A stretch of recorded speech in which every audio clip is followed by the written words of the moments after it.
I forgot we don't have a transition yet. I got to get a transition on there. That was my bad. That was my bad. Are we just live now? Yeah, we're live now. We're Okay. live now. I just forgot there wasn't a transition because I don't know. You're going to need to make the transition thing if I'll give you this, but Are we ever going to have a normal intro to a podcast? no, I feel like it's kind of become part of the show at this point. Yeah, it's fair. It's part of the brand. Should I put pants on? No. How dare you even ask? Also, I just realized that you're in a different room than usual. Been here for 30 minutes. Yeah, but when we started, we were on Discord, and you were 3 pixels on a screen, like run through a potato for electricity. Yeah, well, now I have actual electricity, and you're going to complain that there's not some weird deer skull and mini fridge behind me. No, so I it's think fine. it looks fine. Mhm. This looks very much like my apartment that I've lived in for over a month. Yeah. Did you Yeah. check? Did you go Very- check? It's very barren in here. I'm in your house, Aiden. Oh I'm my in the God. walls.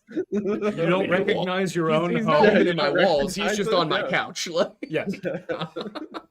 The man needs help. Oh boy, He made a 5-hour video. The man needs help. Isaiah came to me in my hour of need. In his hour of need. Yeah, I That was didn't gonna make say any sense. Well, I mean, he kind of did.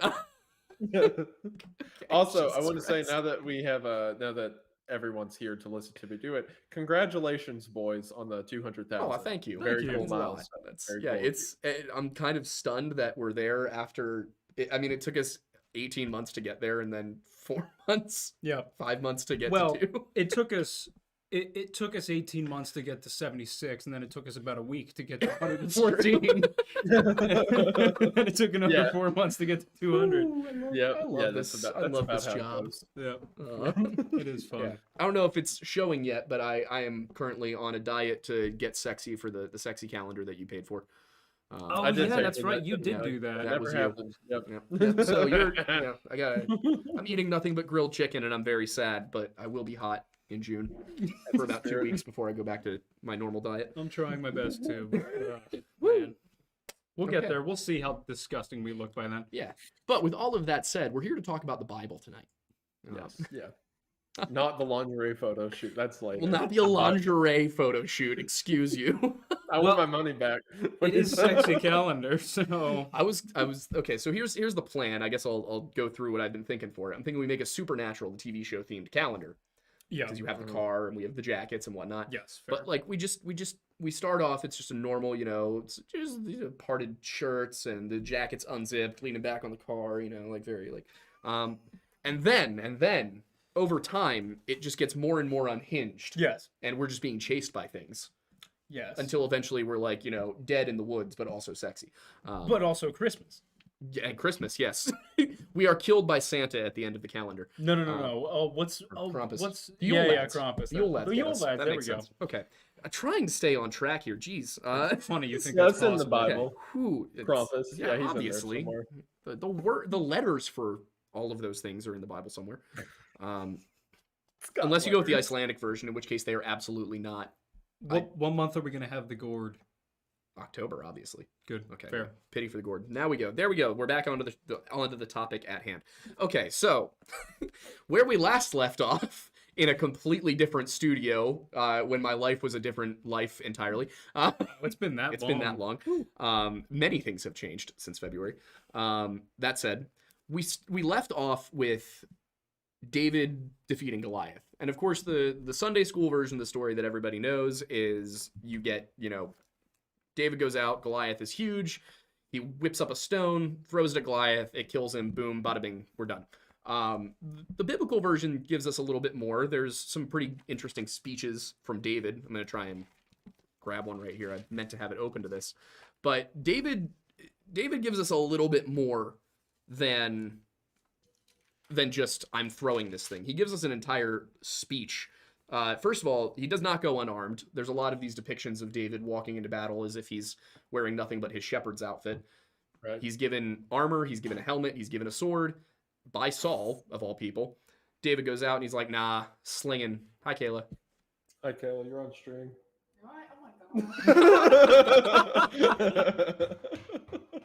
She ran. Continue. Incredible.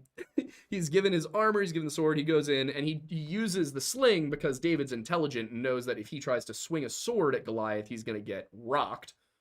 So he uses a sling. The sling incapacitates Goliath, and then he goes and stabs him with his own sword, I think.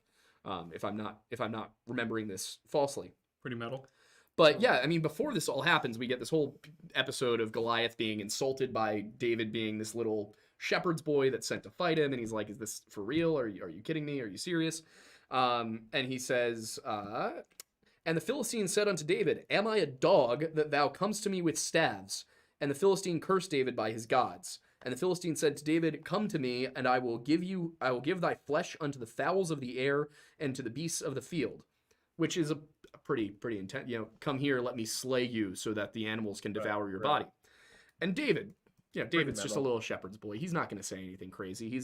He just says, "Thou comest to me with a sword and with a spear and with a shield, but I come to thee in the name of the Lord of hosts, God of the armies of Israel, whom thou hast defied. This day will the Lord deliver thee into mine hand, and I will smite thee and take thine head from thee, and I will give the carcasses of the host of the Philistines this day unto the fowls of the air and to the wild beasts of the earth, that all the earth may know that there is a God in Israel."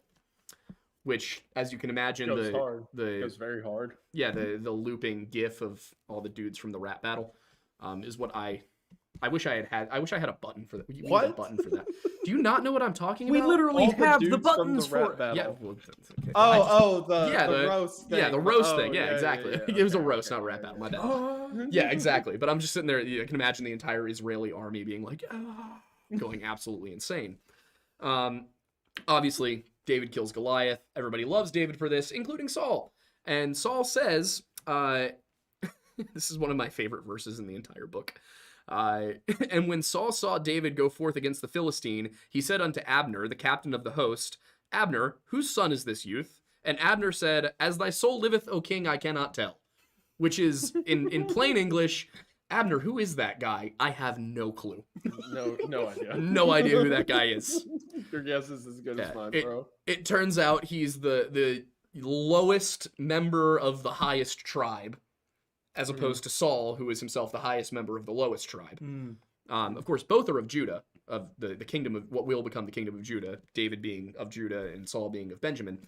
But this is actually all foreshadowed in this book, which is just incredible. Because eventually it'll go on that the kingdom of Israel will split in two, Israel in the north, Judah in the south. Judah worships Yahweh. What? You call it prophecy. I call it competitive foreshadowing. I like that. Competitive foreshadowing. What was I saying? You're talking about. Oh, right, yeah, because Israel splits eventually, and the North Kingdom takes idols, and they worship a golden calf, and basically the entire this is not that long after this. It's a couple hundred years, but this is not that long after Moses came down off of a mountain and was like, "Damn it," and broke some things because you were worshiping a golden calf. In the South, they continue to worship the one true God. They continue to worship Yahweh, and it's. The tribe of Benjamin is the only one that stays because there's a moment in Samuel where Jonathan, who is Saul's son, says, "Hey, when you become king, can we be cool?" And David's obviously like, yes. These guys are like best friends. They become very close friends, and we'll get to that in a second. But that allegiance lasts through the breakdown of the kingdom of Israel several generations later after Solomon's death. But after all of this happens, David is brought into the house of Saul. He's made a servant of Saul. There's the whole thing with him playing the harp because Saul eventually starts to go insane and the harp calms him. Of course, it's God that's making him insane because he's putting an evil spirit on him. I'm just recapping the last episode here. And that's kind of where we ended up with David being Saul's harp guy who also slayed a giant, which is many hats, jack of all trades. Yeah. Yeah. Yes. Yeah. Yeah. And he becomes what we touched on last time about how Samuel had ordered, because this was all after Saul kept messing up. So this was after Samuel had ordained David in secret to be the next king after Saul. So there's kind of this establishment that Saul is bringing David into the palace so he can keep an eye on him, in a sense. Because Saul knows this guy's supposed to be future king, and David knows he's supposed to be future king, but no one else knows that.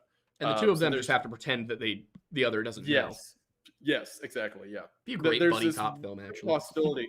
I don't think, if I recall right, I don't think Saul is ever explicitly told that David's to be the next king, but he does know there will be another king because Samuel told him that.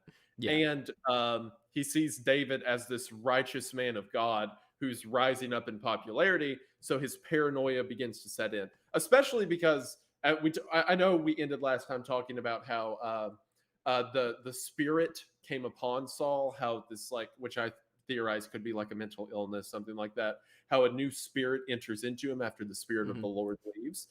So that compounded with the fact he knows someone's going to be king and everyone likes this David king brings a lot of hostility towards him. Yeah, he starts to pick up on it pretty quickly, especially because David's career, obviously in the book of Samuel, Samuel's not like, and then a year passed and David did this, and then 2 years. So it doesn't go into the exact details, but David rather quickly, by the time he's a young man, like early 20s probably, is an extraordinarily accomplished warrior, captain, commander. And he comes into the city. There's this it's Samuel 18, and the women. So basically, David leads the army back into the city, and the women are all singing and celebrating. Our men have come home from war, and they say something along the lines of Saul has slain his thousands and David his 10,000s. So they're basically saying David is greater than Saul as a warrior, which in a time of warrior kings, because we're not at philosopher kings yet. That's not where we are. Saul is a warrior king. At this time, that's not a great look for Saul to be the second in command of his men. Yep. David is now special. And it just keeps getting worse. He keeps sending out David, hoping that David will die. Because he is now promised, because one thing to not leave out here, Saul promised the hand of his daughter to whoever slayed Goliath. Which means that Saul has basically promised to marry the guy who's supposed to replace him into his family. He ends up reneging on this and saying, "Oh, well, you can marry my second daughter, who's fine. But to do that, David, you must bring me 100 foreskins." So for one, before we get into that can of worms or bag of foreskin, so to speak, That's not a shirt. That's not going on the merch store. What? Moving on. Anyway, go ahead. Wait, what was said? I was reading the chat. He missed it. Don't make me go back and rewatch the entire stream, dude. What did you say? I said, before we get into that can of worms, or should I say bag of foreskins? That's definitely going on. On a hat. Why not You're make in a double checkout bag? at 7-Eleven with that on a hat. Why not make it like a drawstring bag? Ooh, yeah. Counter. Yeah, foreskin sack. Me with the hat on, whispering to the Target employee, "Don't be a hero."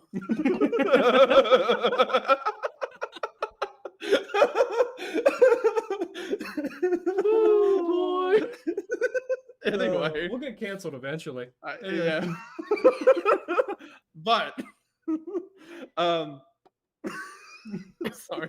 So you're fine. Regain your composure. What I was gonna say before we get into that is what's interesting about Saul is at the beginning of 1 Samuel, he is, again, God didn't pull the rug out from the people of Israel. So Saul did that to himself.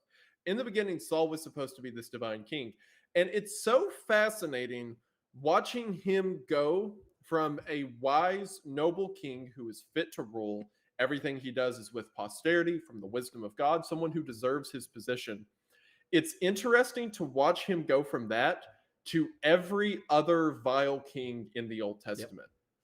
He transitions from this point of wisdom and posterity into like, I know, I'll trick David. I'll make him go do this. Like Ahab, like Nebuchadnezzar, like all of them do. It's so, the moment that God leaves Saul, you can see it tangibly in what he does. And it's so tragic to see where he was to where he became now. Because like you said, his initial idea was, oh, we have to fight this giant. Well, whoever can defeat him gets my daughter, right? Mm-hmm. And then David defeats him. And then he hears the people in the court saying Saul has slain his thousands, but David his 10,000s. And you can just feel the seething of him, like, I'll trick him. I'll be the one to trick him against God. And man, it is tragic. It hurts. but yeah, like he tries to trick him on that. He tries to, like you said, send him to retrieve the foreskins. Yeah. There's a couple of times where he just straight up throws a javelin at him. Yes. And- yeah. Twice actually in this very chapter. I'm sorry, did anybody check in on him whether or not he was like going senile? No, he was. That was the whole point of David playing the harp. Really? Like the whole Anyone check? the whole thing about the harp is that the harp calmed Saul when he was insane. Okay. So So that's, he's yeah. genuinely slipping out of sanity. Oh, yeah, so- actively. well, this happens to Nebuchadnezzar like later. not Yeah, Nebuchadnezzar. yeah. Is it Nebuchadnezzar? Yeah, it's Nebuchadnezzar. Yes, he's the one who goes. He becomes like a dog for 7 years. Like he's goes out and yeah. lives in the fields. Yep. What's up with kings Yeah, at this time? Well, so here's the thing. You got to remember. You got to What's in remember the that water? theologically, kings, especially after this point, Mm, but kings are anointed by God. mhm. So when a king goes in defiance of God, It's not God gonna end punishes well. it a little bit more aggressively and immediately than he Yeah. does with your average person. Like Fair. Right. if you and me, were anointed, Here's king a of- little bit of schizophrenia. if you and I were anointed king of the 7-Eleven on Nut Road, and when we did something wrong, I don't think it would go. Magic fairy dust. God's just like the Salt Bay of schizophrenia. Okay, but anyway, as I was saying, if you were to be like the king of the Boston market that's inexplicably on Nut Road, Is it still there? it's still there. Moving on. According to the other people in town, it goes back and forth between being a Boston market and a Pizza Hut, That doesn't surprise me. which is weird. But anyway, if we messed up somebody's order or started like doing vegan dishes or something else abominable and unacceptable, God wouldn't make us crazy, But if you and I were king of like, I don't know, a small nation like Bosnia, probably would not go over well. Probably not. Yeah, exactly. So God takes away Saul's sanity and and this is, if you look at it, it's probably partially to give people a reason to accept David, but also partially to punish Saul. Hmm. Especially because Saul has a son named Jonathan, and Jonathan and David are best buds. Mm-hmm. Jonathan, if David were to die to the Philistines, Jonathan would become king. But they're so tight-knit, they are so close, they are such good friends, that Jonathan actually comes in and ends up helping David. Because obviously Saul is trying to kill him. Yeah. But Saul says, you know what, if I'm sorry, I married my daughter off to somebody else. But you know what? Instead, you can have my other daughter, and all I need you to do is go kill 100 Philistines and bring me their foreskins. Now, to the modern observer, especially in a Western nation where circumcision is extremely common with men. Maybe a little weird. Exactly. They seem a bit- But back then there were about two groups of people that practiced circumcision. One of them were over in Western Egypt, and then there were the Jews, the Israelites, the Hebrews. So the Philistines had foreskins. This is how you know that he killed somebody that was not Egyptian or Israelite. Mm. Yeah, the purpose of it was the one trophy he could bring back that would confirm it was from the Philistines. Because you could go find dead bodies, people, you could go scavenge your own dead from the battlefield if it was scalps or Hands. fingernails or something. Yeah, hands, something like that. But the foreskin is the one thing that undoubtedly had to come from the enemy. It was a trophy that David couldn't fake, in other Yep. words. Precisely. So, it's also, to be clear, David does not go out and himself slaughter. It's actually, he comes back with 200 foreskins because he's just double it and he's give it to such the a next good person. guy. He's such a fellow. Me walking around public with a bag, double it or to the next person. What's in the bag? You don't want to know. Double it or to the next person.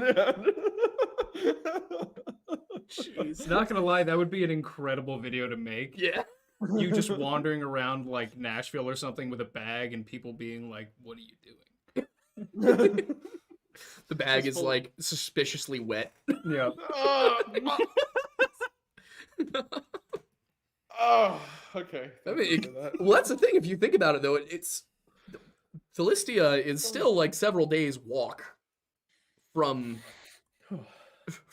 Israel. He's gonna stop that doing went through this me. without- He's just got to carry a sack of 200 foreskins for like several So- dozen miles. It's gonna get hot. It's baking in the Israeli sun. Stop, like, stop. Well, they have like donkeys and stuff, don't they? Yeah, I guess maybe they could horseback ride. But my point in saying this is he brings some men with him. He brings his band of merry men, and they. What's also important to note with this is kind of the mindset going into it, because Saul's doing this, like you mentioned, as like, I know what will kill this kid. As a matter of fact, he stages the whole thing to look like a conspiracy. Yeah. So the first daughter, Merab, was married off. So then he's like, I've got my second daughter, Michal. You can have her. And the I girl's feel like her name's name was probably not. I'm sure it was not pronounced Michael, but it's spelled Michal. So I'm going to keep calling That's her true. Michael. So he's like, I've got this second daughter, Michal, that you can marry. And it says that Michal and David loved each other, that they were. So David's like, yeah, that's it. Like, there isn't a hint of David being like, oh, well, I was done wrong. The king married off his first daughter. No, as soon as Saul's like, oh, you can have my second one, David's like, that's great. I love her. That's fantastic. So the two of them are to be married. And then Saul, it says, in secret, sends his servants to tell David that, like, wow, you're such a great guy. The king loves you so much. One caveat, you got to bring him 100 foreskins. And all that he also, during this entire time, whenever they come to him, the wording is, it says, and David, where's that verse? I lost it. David himself, talk about something while I try to find the verse about his humility. Sorry. About his what? So it's, do we Thank you. think that transporting them via donkey back? Oh, good God, not this again. You know what, Archie, you want to come say hi to the people? Come here, Archie. Come here, buddy. Come say hi to the people. I figured he'd be the one to respond first. Here it not is. you. Found it. Okay, Oh, okay, yeah. I just got Archie. You can continue to hold Archie. That's fine. Yeah, During this time, whenever Saul first comes to him and says that, okay, because you killed the Philistine, you can have my daughter's hand in marriage. It says, and David said unto Saul, who am I, and what is my life, or my father's family in Israel, that I should be son-in-law to the king? So during all of Saul's conniving, David's like, oh, I don't deserve to be your son-in-law. Me and my father's family, we're definitely not grateful enough. Contrasted with Saul, like, I have to kill this guy. Like the entire time, David's literally like, I don't know what I've done wrong. Yes, yeah. This is also after he threw a javelin at him. And then he does it again later. He does it twice. The first time it says He does it 3 times. He does it again in like chapter 20. After he heard the whole David his 10,000, Saul his thousands. It says, and Saul eyed David from that day forward. What a way to say it, eyed. And it came to pass on the morrow, when the evil spirit from God came upon Saul, and he prophesied in the midst of the house, David played with his hand, and at other times there was a javelin in Saul's hand. And Saul cast the javelin, for he said, I will smite David even to the wall with it. And David avoided out of his presence twice. And so this is regarded as not a big event, but a common occurrence. Yep. That it's pretty typical. This is the On some days, he will have a javelin in his hand, and twice David dodged that javelin. I just want to know, which tells you Saul's a really bad shot. well, that, but it's also, I want to know, if David had to avoid one twice, how frequently is he throwing them in general? How many javelins are being given to this man? An unreported number of javelins. These are the facts we need to There's find. an uncertain number of javelins thrown in this story. But this is the thing about the Bible is like, you want to stay up or get down? Okay. This is the thing about the Bible is if you don't read it, you miss, like, yeah, you got your Sunday school version, but you miss out on so many gems. Just these ridiculous little moments that are so human, but at the same time, like, what? Yeah. Keep in mind, it's 2 verses after that where it says that this was a common occurrence, where Saul says, you can have my daughter, and David says, but I'm not worthy to be a part of your family. Like, that is the dynamic we're dealing with. So then, Saul sends his men in private to go to him and talk about his daughter, Michal. And it says, and he commanded his servants to go to David secretly and say, behold, the king hath delight in thee, and all his servants love thee. Now therefore be the king's son-in-law. And David said, seemeth it to you a light thing to be a king's son-in-law, seeing that I am a poor man and lightly esteemed? He sends his servants in secret to put this bug in his ear.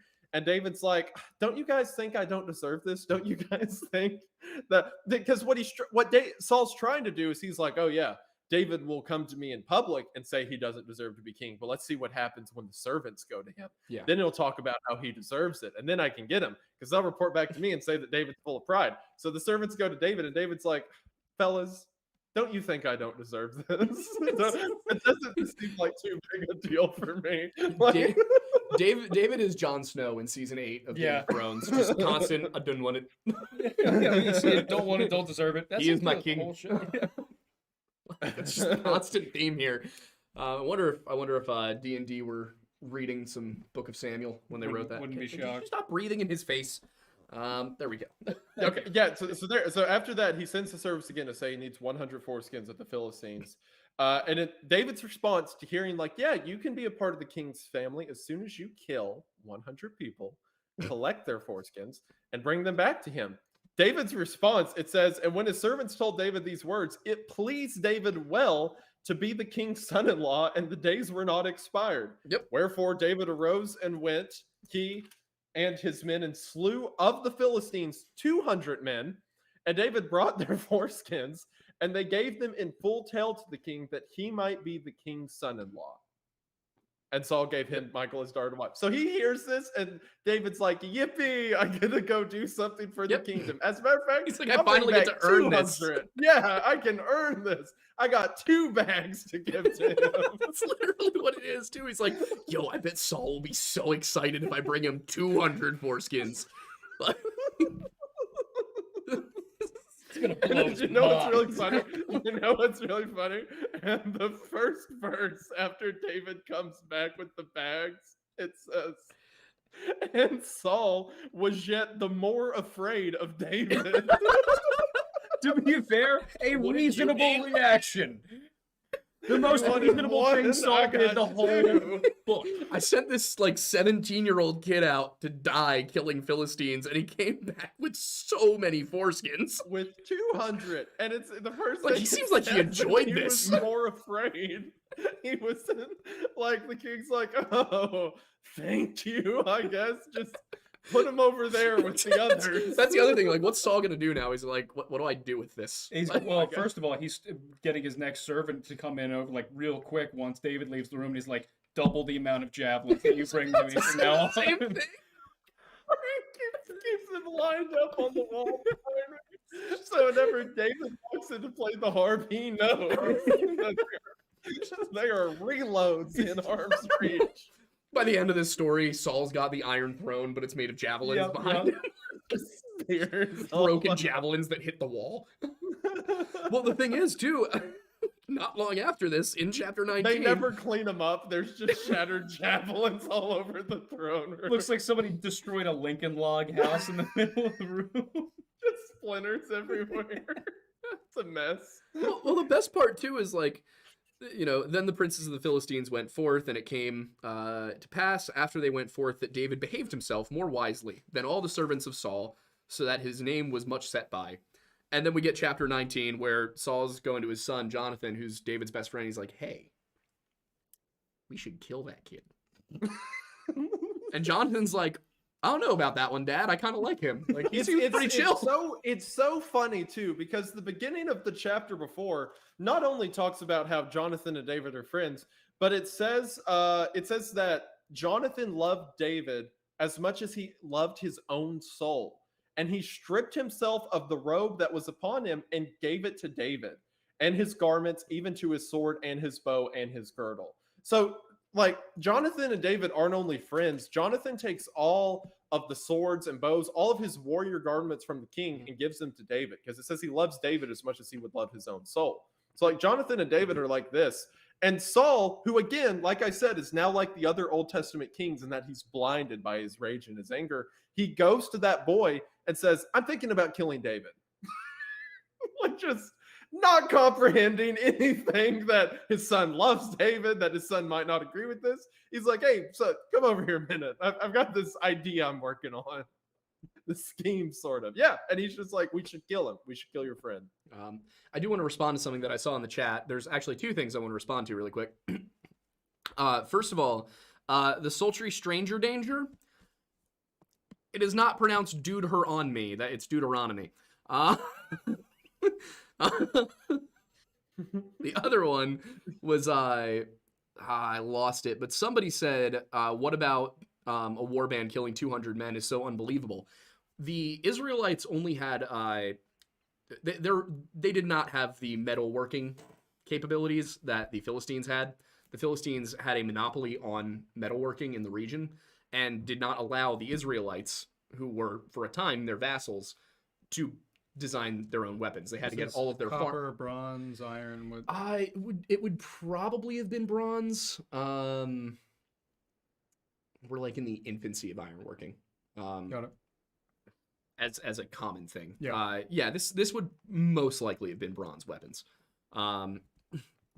But that's the reason that it's so surprising that these things happen, because they've got basically hand-me-down weapons and stuff they stole or looted from the battlefield, whereas the Philistines have their forges and they're working and they've got connections with the rest of the Mediterranean. The Philistines, of course, we don't know precisely who they were. It's believed that they were an admixture of Greek and Canaanite, or Mycenaean and Canaanite, because the Peliset are mentioned in...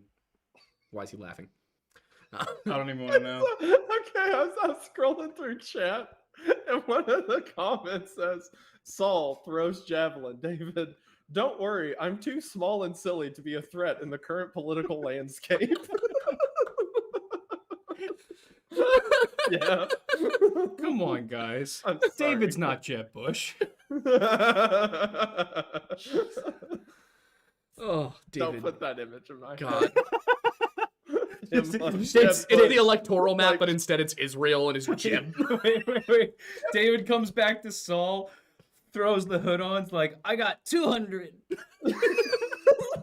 Jeb Bush, like, scared, walking into the room with a harp, stepping over all the broken javelins and, like, shakily going to play it. Plays through the harp, through the song. Saul calms down, and David's just like, please clap.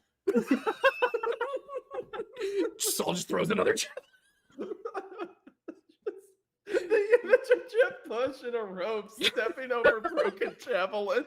Well, at this point now, I'm just imagining Saul being Dick Cheney. It's true. Well, considering the javelins are basically his version of birdshot. Yeah. There's a lot of references that the younger Gen Z kids in the room are just not going to understand. That's a good point. Okay, so back when Bush was president. David. What? Said if the shoe hit Bush versus if the javelin hit David. Oh my God. Well, what I was gonna say is after this whole thing with him talking to Jonathan and Jonathan basically is like, hey, can we please not kill David? And Saul's like, fine, I will not kill David. And then David goes to war again. David's very successful. By the way, this all happens in the course of one page. David goes to war again. David's very successful. He comes back, and then Saul, he walks in to play the harp for Saul, and Saul's like, get another javelin for you. And I love the way that it says, and the evil spirit from the Lord was upon Saul as he sat in his house with his javelin in his hand, and David played with his hand. Like David's playing his harp as Saul's just sitting there with the javelin. Yeah, it implies that every time David came to play, Saul was just sitting there. Yep. Like... Just stroking the javelin. Yo, This is like that one picture of you behind me from the podcast. With the M1 Grand. The M1. I'm just sitting there doing the show, and you're just in the window behind me. Go on, play your harp. See how I feel about it. Any minute now. Like every time David walked in, he was just standing there watching him. Ready to go. Okay. Because it doesn't say that he picked up the javelin to throw. Like you said, it says he sat in his house with his javelin in his hand, and David played with his hand. That's it. That was their nightly routine. The song Hallelujah really takes on a whole different meaning. I heard there was a secret chord that David played, and Saul threw a javelin at him. Yeah, those are the lyrics. Well, see the But you lyric, don't and really care for the music, lyric, but do you you? don't really care for music, do you? Is Saul throwing the javelin? Clearly. Yeah, it must be. It's the only thing that makes sense. The baffled king composed his hallelujah, also known as a javelin. Now we need a shirt that says Hallelujah and it's a javelin. Just no further explanation. No con. No elaboration. But at this point, Saul's pretty sick of David, and he's now determined he's going to make sure David dies. Yeah. So I like how it says he sent messengers unto David's house. I have a feeling that assassins would probably be a better terminology here, but the KJV is the KJV. Yeah. And basically he's like, that's wait. their day job. Yep, just wait till he comes out, and then here's my entire stock of javelins. They come up to the door with the cart of javelins. Who is They're pulling, building like, him a all of these wheelbarrow. javelins? Not the Philistines anymore. Man, that would have been a good job to get in on during this time. Javelin the market stocks is rising. going through the roof, man. My favorite part is he sends the messengers over, and Michal is like, no, he's sick. And then Saul's like, no, go back there. I want you to look at him. And so that was my javelin. Fell to the ground. And so the messenger goes into the house, and he's like, no, I want to see David. And Michal goes upstairs, and he's literally, like, all those movies we watched as kids where somebody had to sneak out, so they put like a bowling ball under a sheet or something like that and some pillows. She has literally taken an idol of a different god, by the way, which is just there that she has. Has taken an idol of a different god, shoved it under the pillow, put some goat skin on top of it to make it look like hair, and covered it with a sheet. And when they come upstairs, they walk over and they whip it all off, and they're like, this is not a man. Yep, you have eyes. Why is he not here? And she's like, what was I supposed to do? Kill him? Literally how the conversation goes. Yeah, legit. Because, David... And Saul's she like, yes. She is all of David's kids, Michael, Jonathan, they understand that Saul is out of his mind or getting close to it. So Michael comes to him that night and is like, hey, my dad's going to kill you. So get out. She makes the fake goat statue thing. And then whenever they show up and she's like, oh, he's sick. So they go back, which does give David more time because initially they go back to tell the king he's sick. So then Saul says, we'll look again and make sure and go kill him in his bed. So whenever they walk in, they pull back the blankets and it's goat's hair. And they're like, you lied so your husband could escape. And Michael's like, yeah, duh. Like, what did you want me to do about it? I lied so you wouldn't stab him to death. It's like, this is my husband that like that I love. Point? Like, what was I supposed to be like? Yeah, it's okay, Dad. You can kill him. Yeah, Dad. Kill him, the father of my children. Just wipe him out. But then, according to Jewish law, I'm pretty sure she'd have to marry his brother. What? Whose brother? I think that's Saul's? I think that no, David's. Okay. I think that's what's in Deuteronomy, if I'm not mistaken. Might be Leviticus. I don't know. I think I'd have to reread it because I haven't read Deuteronomy in a while. I'm trying to remember. But if I recall I think correctly, the law is if your brother dies and has children, you are to raise your brother's children. I think is how it's worded. Is it? I'm curious about it. You're supposed to. Yeah, I think it is marriage, but marriage was different back then than what it's regarded as today. A man would have multiple wives, so I think it's worded: if your brother dies and he had a wife and kids, you're supposed to invite the wife and kids to come live with you, and you take care of them. I'm pretty sure that's how. All right. Because you could have multiple wives, multiple children, but now take care of your brother's family effectively. Yeah, that makes sense. That makes more sense, actually, considerably more sense.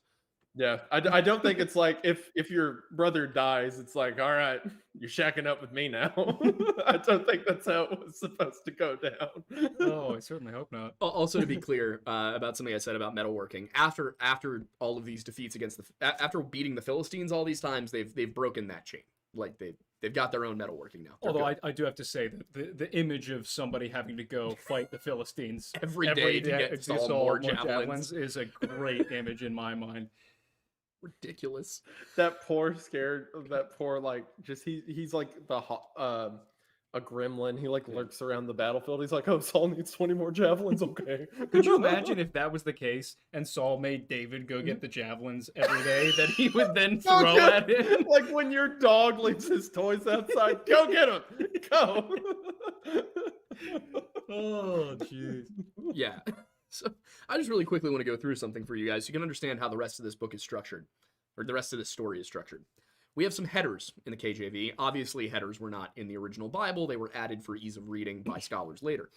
But we get, and headers are one of my favorite things in this book because of the ones from Daniel. But we get The rejection of David by Saul. Subheader, David protected by Jonathan. David protected by Michal. David protected by Samuel. David protected by Jonathan. David protected by Ahimelech. David protected by Achish. David and his band of men. Yeah. And that's all of basically it's David protected by, David protected by, David protected by, and then he has an army. Because he goes to Moab with his family, and he goes, hey, I'm in mortal danger. And one of my ancestors was from Moab. Can my family stay here? And the Moabite king goes, a young man causing trouble for the king of Israel. Yes. That sounds perfect. There is absolutely nothing I would love more than for you to continue doing the thing you're doing. So that's what happens. For the rest of this war, his family just stays there. But there's one thing I want to mention that was important here from the incident where they tried to kill him while he was sick, which is that Michal has an idol for a different god. It doesn't say which one; it just says an image. But that's noticeable. That's a weird thing here, considering that this is Israel. This is God's chosen people. Why does she have an idol for somebody else? It shows us that while in public, idolatry and polytheism, henotheism may not have been accepted, there were people doing it in private. Now, does that mean that Judaism itself was polytheistic or henotheistic? Absolutely not. But it does mean that some people were still following the old Canaanite mythology or even the Egyptian mythology from when they left Egypt. So, or possibly even the Philistine gods, who probably would have been proto-Hellenic. So the proto-Zeus. If you think of the gods from Homer's works, that's probably who we're dealing with here. If we're talking about the Philistines. Yep. But I just want to clear that up, that yes, there were Israelites who did believe in and worship other gods, but that was not Judaism itself. Judaism did not permit that. This is a common argument I see on the internet that Israel, like, if you look at the Bible, oh my God, obviously the Jews were polytheistic. Judaism was originally polytheistic. It got pared down. No. Michael Heiser has some great points on this, but I'll summarize in saying that when the tower, his take on the Tower of Babel is that God wasn't just confusing everybody. That at that moment, he set the people, the nations of the earth, and their borders, and their languages, and their ethnicities, and he divides them according to the sons of God. That's what's on the Dead Sea Scrolls. There's this translation says the children of Israel. That's the Dead Sea Scrolls clearly say sons of God, which is terminology used in the Bible almost exclusively. In fact, exclusively in the Old Testament to refer to angels. Like in Job, sons of God is angels. That's why in Genesis, sons of God in Genesis 6:4 is, or Genesis 6 is probably angels and not the line of Seth. I hate that argument. It makes no sense whatsoever. What is the argument for it being the line of Seth? That there were, the godly line of Seth, Adam's third son, because of course Abel was killed and Cain is obviously ungodly. So anybody who was the folk of Cain would have been ungodly, and anybody who would be the folk of Seth would be the sons of God. I don't like that explanation. I think it's wrong. That said, I just wanted to get that kind of out of the way, that there's a theory that the nations that were not Israel, that were not Abraham and his children, were given other angelic overlords. So that's the one theory on that. And I think that explains a lot of these references in the Old Testament to other gods. The use of the word Elohim is that these are either fallen angels who have misrepresented themselves as gods, or these are angels that God in fact instructed, hey, you get these guys. They didn't want to worship me, so you get them. That's the Michael Heiser take. Obviously, that's different from the traditional. I was going to say that's a very interesting take. That's the first time I've heard that. Yeah, I think that one's very interesting. I'm still working through The Unseen Realm, which is the book that's from. But we'll get there eventually. But I just want to go over that. Isaiah, if you would like to say anything to argue with me there, feel free. I don't need you to sit there ask pretending that you agree with me if you don't. Would be on that. Now, to be honest, I'm not as educated on the topic. I'm not super knowledgeable on all that stuff about. I know there's a lot of debate, and I've heard theologians on both sides of it give compelling reasons for why Cain is this, why Abel's this, why the descendants of blah blah blah. I really think I don't super agree with it, because everything gets curtailed back to Noah, right? So even no matter, like, sure, maybe Cain and Abel, they were weird sons of God, whatever, pre-flood.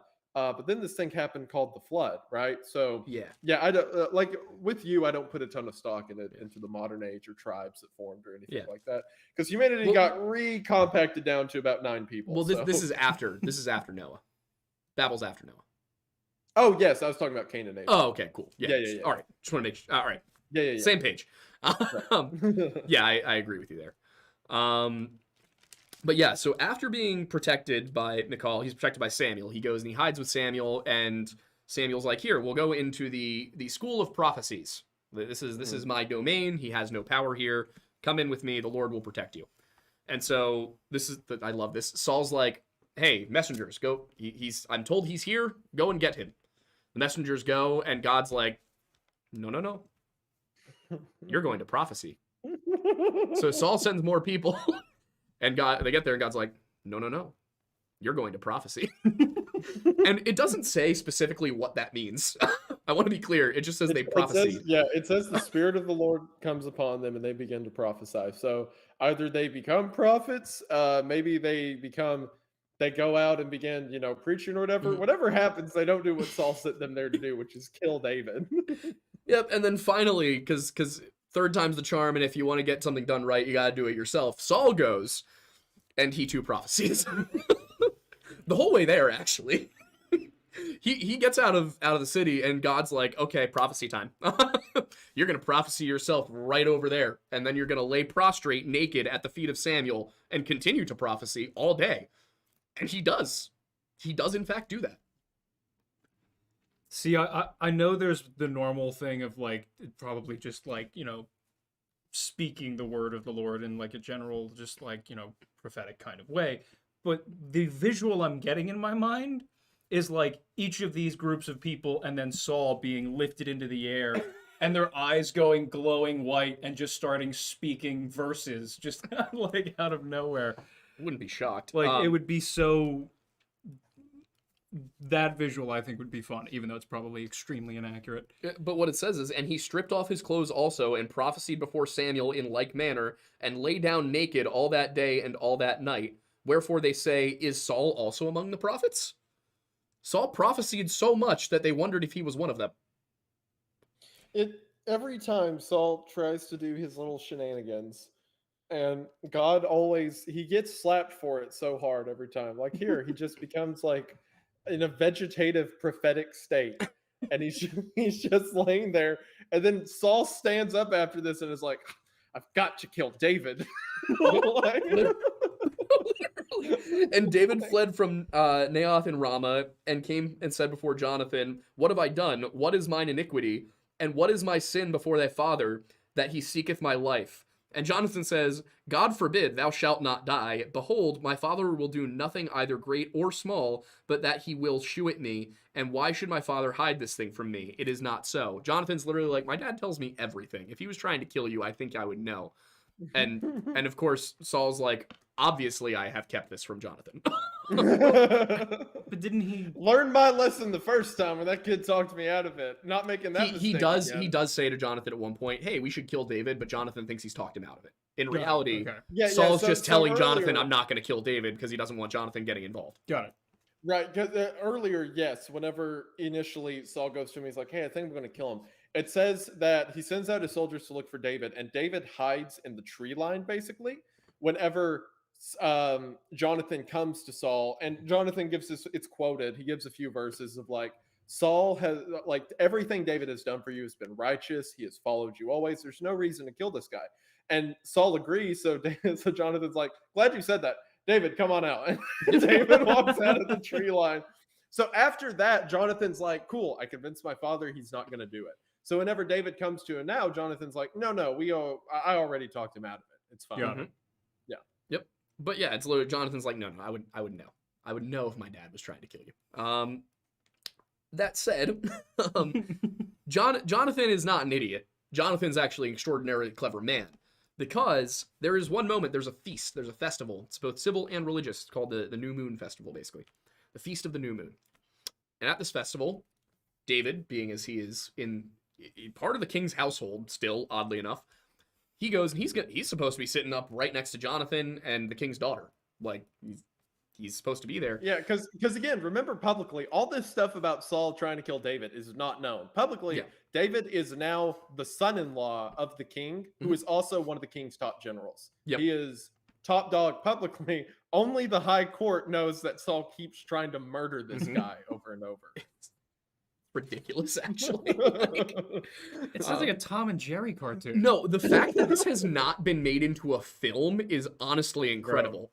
I will knock on wood. If I am given a budget, it will happen. I will help. Absolutely. It's literally my job. Just We kind of do have the perfect set of people for that right here. That's a Yeah. good point. One day, you've got more movies to work on. If you guys didn't know, Wendigoon, he's got a movie coming out. Yeah. The Shadow of the Zone, correct? Stalker, Shadow of the Zone. Yeah, There we go. and hopefully more on the way after that. We'll see what happens. That'll be fun. I'm excited to see it. But yeah, so there's this feast, and Jonathan comes up with a plan. And he says, all right, so David, here's the deal. I don't think my dad's trying to kill you, but we're going to find out. You go hide in the field. The same field as before, by the way. It's always the same field. Go hide in the field for 3 days.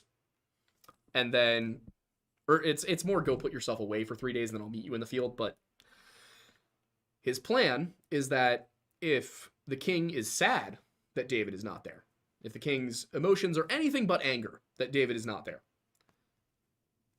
the king does not want to kill David. However, if the king is angry that David is not there, well, then the king wants to kill David.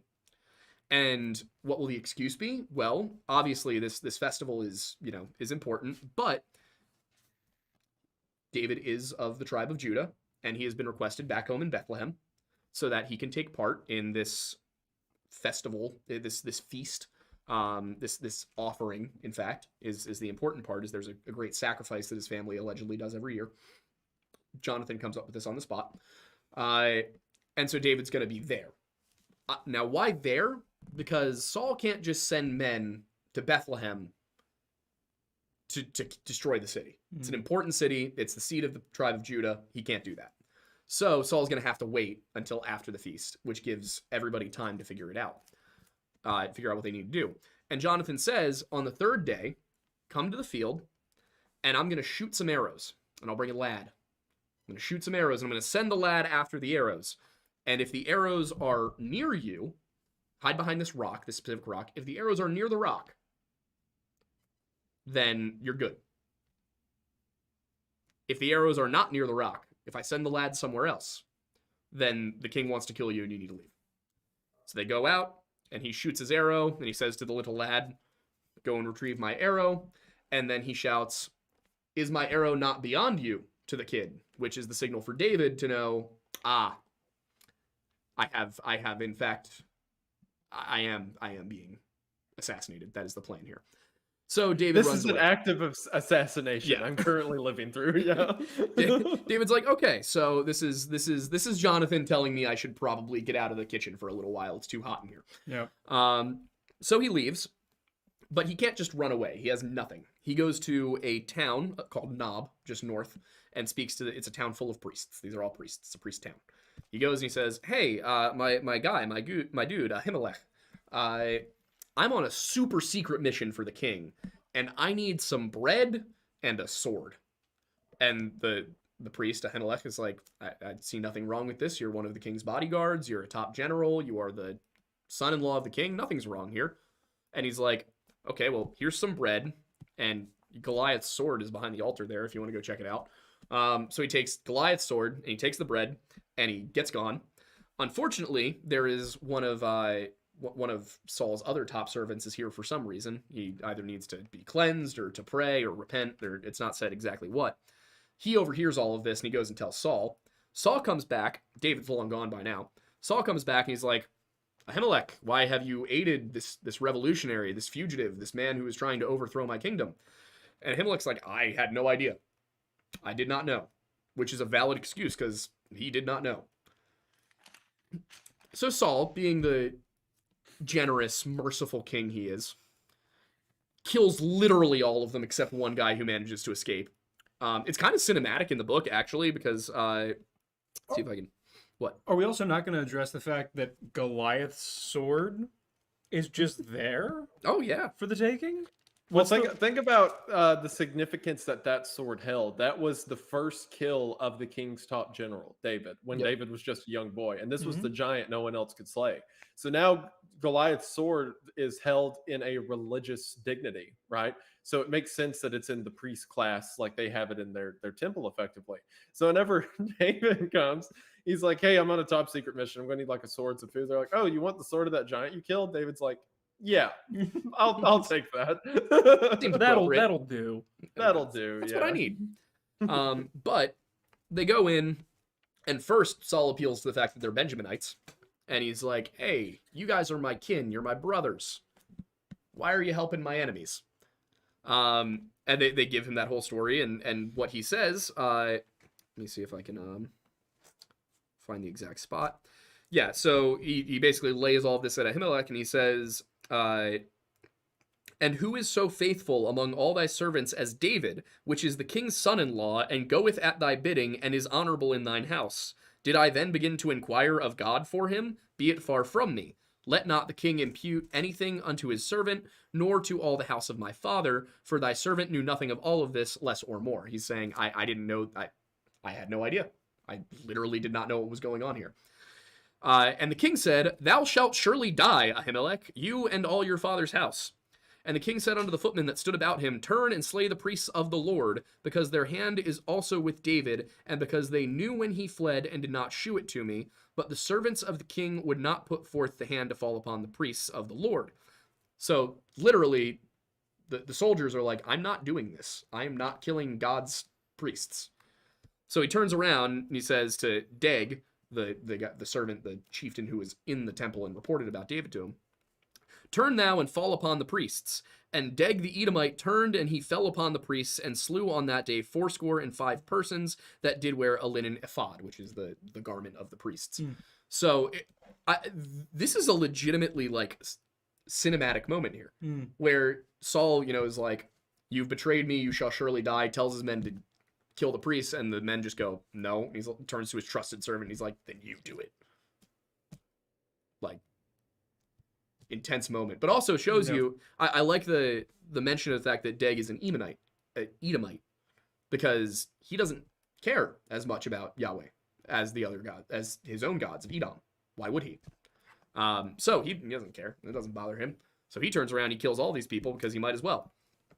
So, and then Nob, the city of priests, smote he with the edge of the sword both men and women, children and sucklings, and oxen and asses and sheep with the edge of the sword. So not just the men, but the women and the children too. Mm-hmm. And where have we seen also this the before? sucklings and the oxen and the asses and the sheep. Yeah. But yeah, I like that they differentiate between children and infants here. The Yeah. sucklings are infants, obviously. Yeah. So the one who escapes, Abiathar, tells David about all of this, goes and finds him, tells David, you need to do something about this. David takes his men, goes down to Keilah, another city.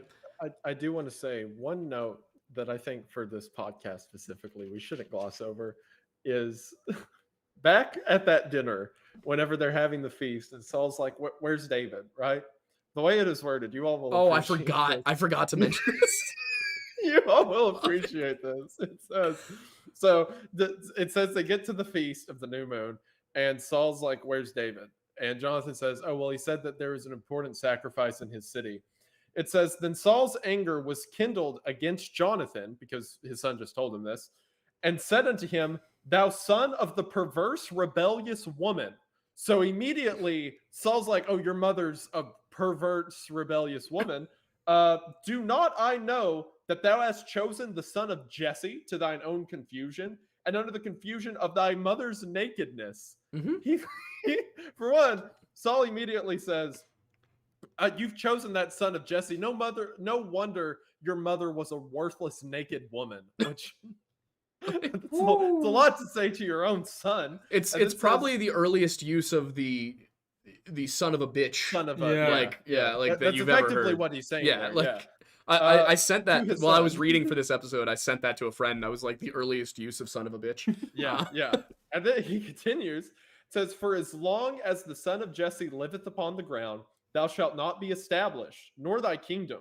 Wherefore now send and fetch him unto me, for he shall surely die. So Saul is completely masked off now. He says, as long as that kid's alive, you're not going to become king. You're not going to have a kingdom. None of us are, as long as that son of Jesse lives. And then it says, and Jonathan answered Saul his father and said unto him, wherefore shall he be slain? What hath he done? Jonathan openly at the ball is saying, what is your problem? What does he do? Why do you want to kill David? And Saul cast a javelin at him.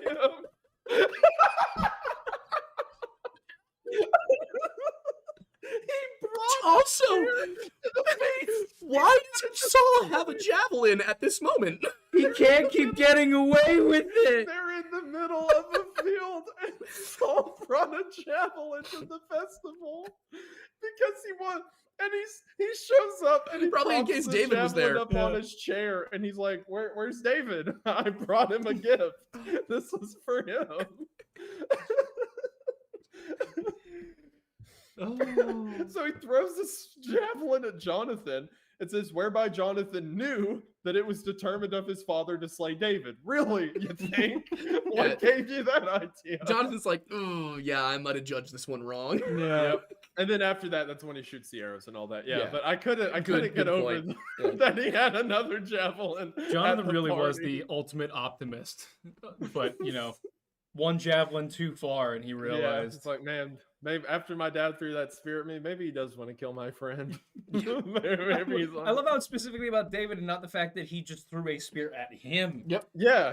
Just zoom. Yeah. Also, Saul is either the worst marksman when it comes to javelins, or everybody in ancient Israel was a ninja. Fair. Because Saul has now thrown javelins. It's enumerated that he has thrown 3 javelins at people. And he has missed at least. These are just the times that it's mentioned. Yeah. And he has missed every single time. Which, like, I can't imagine these are aggressively large rooms.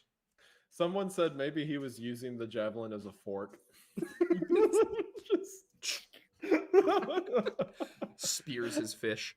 But yeah, we'll get to the last bit of this. Yes, before we go to continue. question continue, time. But continue. at Keilah, I'm not sure how this is pronounced. The Philistines are besieging this southern Israelite city, and so David's like, a great opportunity for me to get far away, and he goes, and also to do something right for his people. These are going to be his people one day. Yep. So he goes, and he and his men drive the Philistines out. They kill them, they loot them, all of that. They're in the city, and then he receives word that Saul is coming to the city to besiege it, and he will kill everybody in that city if he needs to. But in order to prevent that, the city would probably just give David up. So David calls out to God and says, O Lord God of Israel, thy servant hath certainly heard that Saul seeketh to come to Keilah to destroy the city for my sake. Will the men of Keilah deliver me up into his hand? Will Saul come down as thy servant hath heard? O Lord God of Israel, I beseech thee, tell thy servant. And the Lord said, he will come down. And David said, will the men of Keilah deliver me and my men into the hand of Saul? And the Lord said, they will deliver them up. So David and his 600 men are like, this is not an ideal situation. I think we'll leave. They leave. And they head... Is this when they go to Moab? This is after Moab, I think. Yeah, this is after Moab. So they leave. They head into the wilderness. He's got 600 men. And he abides in the wilderness in strongholds and remained in a mountain in the wilderness of Ziph. So he sets up his camp here in the mountains. And Jonathan, Saul's son, arose and went to David in the wood and strengthened his hand in God. And he said unto him, fear not, for the hand of Saul my father shall not find thee, and thou shalt be king over Israel, and I shall be next unto thee, and that also Saul my father knoweth. So he's basically going and he's saying to David, you are going to be king. I will be your right-hand man. My father can do nothing about this. They make a covenant. They do it before the Lord is the exact wording. So this is a covenant, a binding agreement with God in the room. And he's saying, I will step down from the kingship and give it to you if my father dies. Because again, even if David were to kill Saul, Jonathan would be king unless Jonathan abdicates.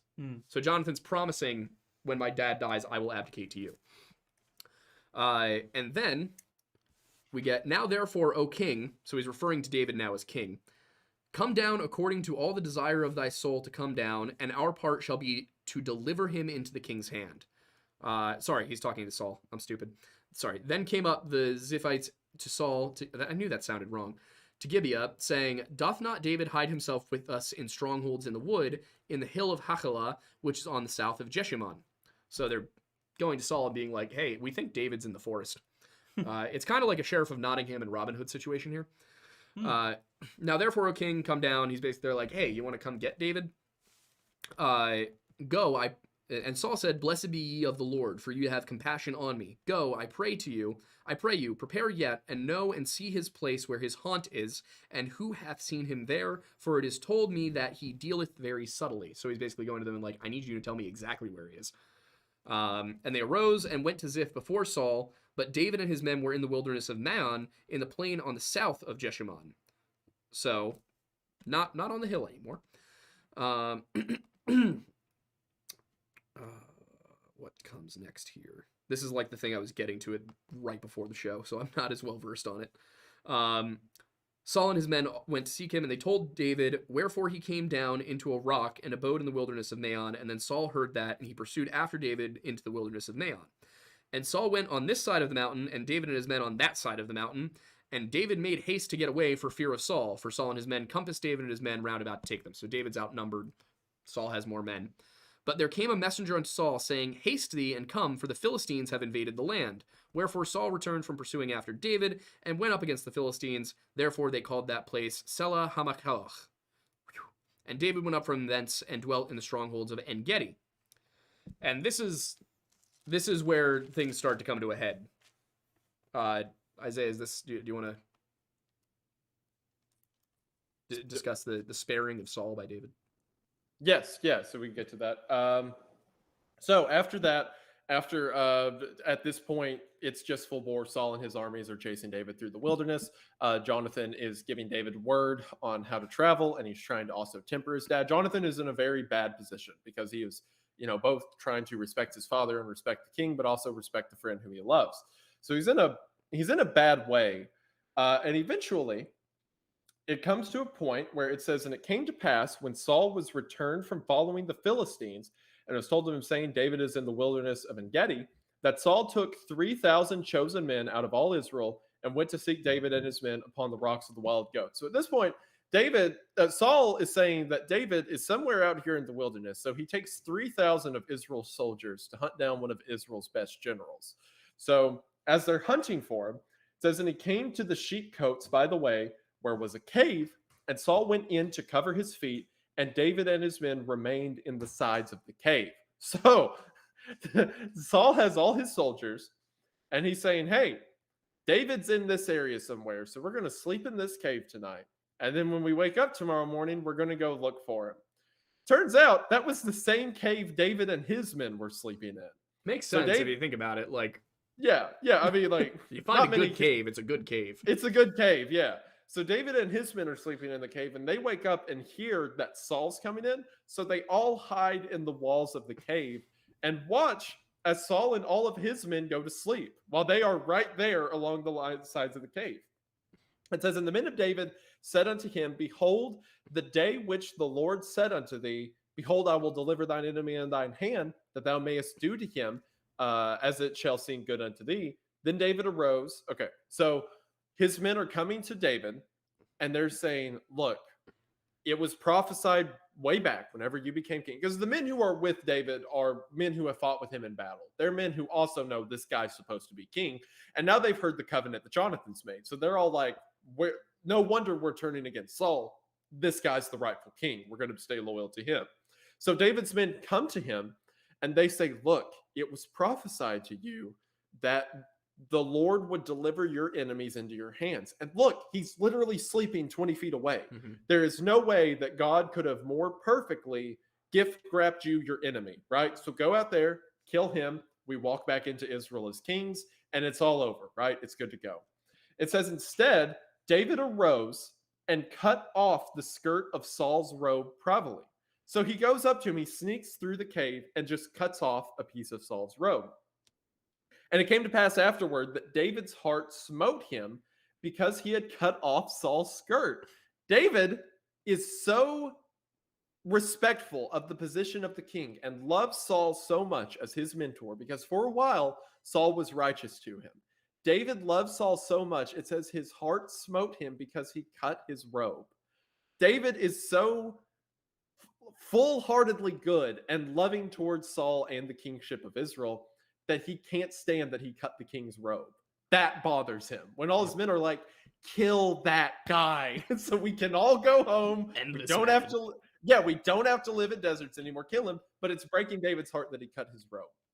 It says, and he said unto his men, the Lord forbid that I should do this thing unto my master, the Lord's anointed, to stretch forth mine hand against him, seeing he is the anointed of the Lord. Oh my word. David is being all the way back whenever God originally set Saul up as the king over Israel. Saul was, like I said, there was no rug pull. God didn't give them a bad king to punish them. Saul was king. He was a righteous king for a time until he let his own selfishness get in the way.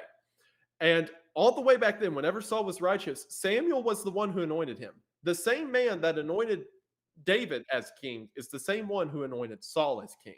And David says now, crouched in this cave, and this man is here exclusively to come kill David. Saul is only out here to kill this guy. And David says, it would not do me well to harm the Lord's anointed. Who would I be if I'm supposed to be king, if God wants me to be the leader, if I kill the guy who was before me in line? I am not bringing any damage against this man.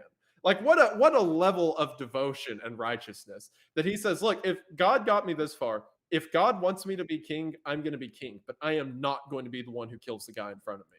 That is not what my calling has been to do. Like such a, not only a belief in God, but a determination in a belief in God, a valor to it even, that even though this guy wants to kill me, I'm not going to touch him because he's still the Lord's anointed. The Lord never unanointed him. So as long as he's on the throne, I'm not taking that throne from him. So it says, after he says that, so David stayed his servants with these words and suffered them not to rise against Saul. But Saul rose up out of the cave and went on his way. So the next day, Saul wakes up and leaves.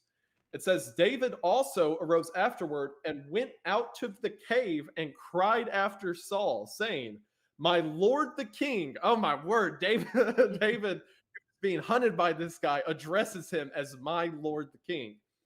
My Lord the king. And when Saul looked before him, David stooped with his face to the earth and bowed himself. David, who is being hunted through the wilderness with all of his men by Saul, has such a devotion to the king of Israel that he bows. He bows down in front of him. Not in a mocking sense, not anything like that. He still has a reverence for the king that God put on the throne. And David said to Saul, wherefore hearest thou men's words, saying, behold, David seeketh thy hurt. He's saying, well, who have you heard it from that I want to hurt you? Behold, this day thine eyes have seen how that the Lord had delivered thee today into mine hands in the cave, and some bade me to kill thee, but mine eyes spared thee. And I said, I will not put forth mine hand against my Lord, for he is the Lord's anointed. Moreover, my father, see the skirt of thy robe in my hand. For in that I cut off the skirt of thy robe and killed thee not. Know thou and see that there is neither evil nor transgression in my hand, and I have not sinned against thee, yet thou huntest my soul to take. There's an interpretation of David that people have that isn't accurate. They kind of view him at this point as innocent or gullible almost, because the words he's saying here is, king, look at me. I don't have any hurt for you in my heart. If I wanted to kill you last night, I could have. And here's the hem of your robe to prove it, right? Like I was that close to you with a knife. I could have just killed you, but there's no transgression in my heart. And people falsely view this as David being gullible, as like, oh, David's such an idiot. He thinks that Saul is just convinced that David wants to kill him and that this will clear it up. David's not a fool. He's been a general in battle for years at this point. He's killed I don't know how many men. It's not like he's not familiar with the concept of people wanting to kill each other, right? Yeah, he's about 30 at this point. Yes, yeah. Like, so David has had experience in war. He knows his story starts with him murdering a giant at 14. Mhm. He's not dumb. He knows what Saul's attempting to do. But this point he's making here, where he's standing before him, isn't to say, haha, Saul, now we can be friends, right? What it's saying is, you are the Lord's anointed. I am also the Lord's anointed. And until God decides to do something about it, I am staying devoted. It is not him thinking that Saul is going to be his best friend now. It's him laying down himself in front of Saul and in front of the kingdom, saying, I'm going to do exactly what God tells me to do and not a step more. I'm not going to take this throne. I'm not going to suffer it. I am going to be the Lord's servant. And until then, you're my king. And it says, the Lord judge between me and thee, and the Lord avenge me of thee, but mine hand shall not be upon thee. Yeah, what I just said. He said that the Lord can look between me and you, and he can pick, but I'm not doing it. If God wants to take you out of power, God will do it. Not my job. And that's a good comparison to make from I think it was last time we were discussing. It was either then, yeah, it must have been last time, where you were bringing up prior to a lot of what was happening right before David slayed Goliath. The Israelites were taking things too far. Yeah. They were going beyond what. Yeah, God had given them very, very strict instructions on what they were allowed to do in war, and they did not follow it. Yeah, and so this is a nice lead by example moment where David is deciding to, kind of put an end to that, misalignment. Yes. If I killed you right now, all my problems would be gone. I could walk back into Israel as king, but that's not what I was told to do out here, so I'm not going to do that. Yeah. It is an extreme level of both temperance and devotion from David. And David messes up a lot when he's king. His particularly famous mess up of Bathsheba and stuff like that. Like he messed up a lot. But every time he does, I think about moments like this where, like you said, lead by example. Like we have Saul who steps into a village and is like, well, we can't kill all the goats because I could use some of those goats, right? Like that's a worthy reason to fight God about. And we have that juxtaposed with David, who's been hunted down. He's hungry. He's tired. He wants to go home. And he gets to go home as king if he just kills that guy, and he won't do it. It hurts him to even touch the guy's robe. That is the difference between David and Saul.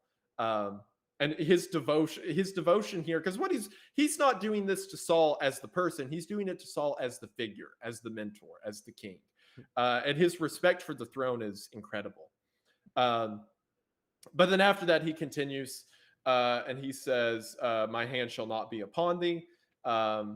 He says, after whom is the king of Israel come out? Like David humbles himself too. He's standing here before these men. He says, after whom is the king of Israel come out? After whom dost thou pursue? After a dead dog, after a flea. He's talking about himself. He says, why would the king be out here to look for a dead dog? I'm just a flea. Why are you taking 3,000 men out into the wilderness to chase me?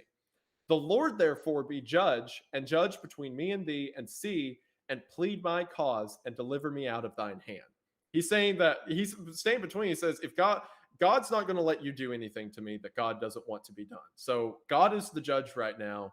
And if he doesn't want you to kill me, then you're not going to kill me. Again, the level of devotion that David has is insane. Did you want to continue, or you want me to wrap up this part? No, you're doing great. It says, and it came to pass when David had made an end of speaking these words unto Saul, that Saul said, Is this thy voice, my son David? And Saul lifted up his voice and wept. So David says all these things, and Saul's like, is that you, David, my son David? Oh, thank God. We were so worried out here looking for you. That's why I got 3,000 men with swords. No other reason, because we wanted to make sure you were safe and nothing else. Yeah, Saul seems to have a little bit of a moment of clarity here. Like, oh, I am the crazy one here. This is not good. It does not last, but he does have a bit of a moment where he's like, ew. He puts the javelin away for a moment. Yeah, he's like, here, hold this. Don't get rid of it, but just hold it. Mm-hmm. He hands somebody else the javelin. He gives it to the javelin bearer, who he probably had several of. It's probably Abner. Yeah, true. Yeah. After he says, is that my son David? After he does that whole bit, it says, and he said to David, thou art more righteous than I, for thou hast rewarded me good, whereas I have rewarded thee evil. And thou hast showed this day how thou hast dealt well with me. For as much as when the Lord had delivered me into thine hand, thou killest me not. For if a man find his enemy, will he let him go well away?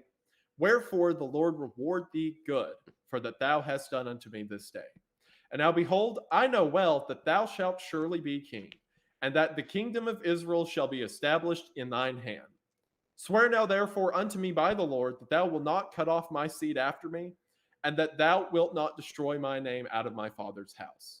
And David sware unto Saul, and Saul went home, but David and his men gat them up unto the hold. Okay, so what Saul just said is he breaks down crying and he does this whole, is that my son David? And then he says, I can see that I've been awful to you, but you've been nothing to good to me.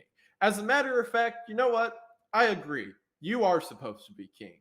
And as a matter of fact, you deserve it more than I do, because I've been a horrible king. But you'll be a great one.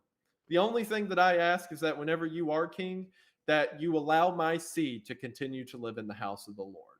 That just my only humble request is that as I've allowed you to be a part of my kingdom, that you will perhaps let Jonathan and his children be a part of yours. And David's like, of course. And it says he swears it back to Saul, and everyone goes home. But in my opinion, Saul did not believe a single word of what he just said. I think what happened is Saul got, frankly, caught with his pants down, because he's in front of his entire army and David's entire army. And David just gave that whole speech where he holds up the king's robe, says, I could have killed you, but I didn't. And also, God's not going to let anything happen to me that he doesn't want to have. And I respect you, king, so I'm not going to do anything about it until he does. So now, Saul, who's in front of thousands of his own soldiers, goes, is that you, David? We were so worried. You know what? You're right. All those things you just said, you are right. And you're going to be king probably. And when that happens, I hope that you let my kids live there. Like, I don't see legitimacy in anything that guy just said. It's also what he already made that agreement with Jonathan too. Yes, that like David does not need Saul's permission to be king. That has been well established that that's going to happen, as much as Saul doesn't want it to happen. Like, he doesn't need Saul to stand up here and be like, I've thought about it, and you know what? You have my blessing. Like, no one required that at any point. And I think the event that happens immediately after this proves it. But I think everything Saul just said was him lying. You are right. He does have emotional fits from time to time where he'll say one thing and then like flip flop. But I don't even know if that's that. I think he just had to say this to save face, because immediately after this, he goes back to plotting to kill David. But yeah, like David does not need Saul's permission for God to put him on the throne. As a matter of fact, everything that's happened so far has been expressly against Saul's will. And I think while David is being respectful, Saul is still plotting in the back of his head how he's going to get rid of this kid, even in the midst of standing here in front of his men. And again, the events that happen immediately after that vindicate me, I think, because it instantly does the worst thing he ever did to try to kill David. So yeah. But I think that's a good place to stop the discussion and start taking questions if you're okay with that. Yes, and then in the next one, we're going to talk about Saul's super big mess up and how he dies. Yep. Because it kills him. The next thing he tries to do. What a cliffhanger. Yes. I do love these headers. In the wilderness of Ziph, David spares Saul again. yeah.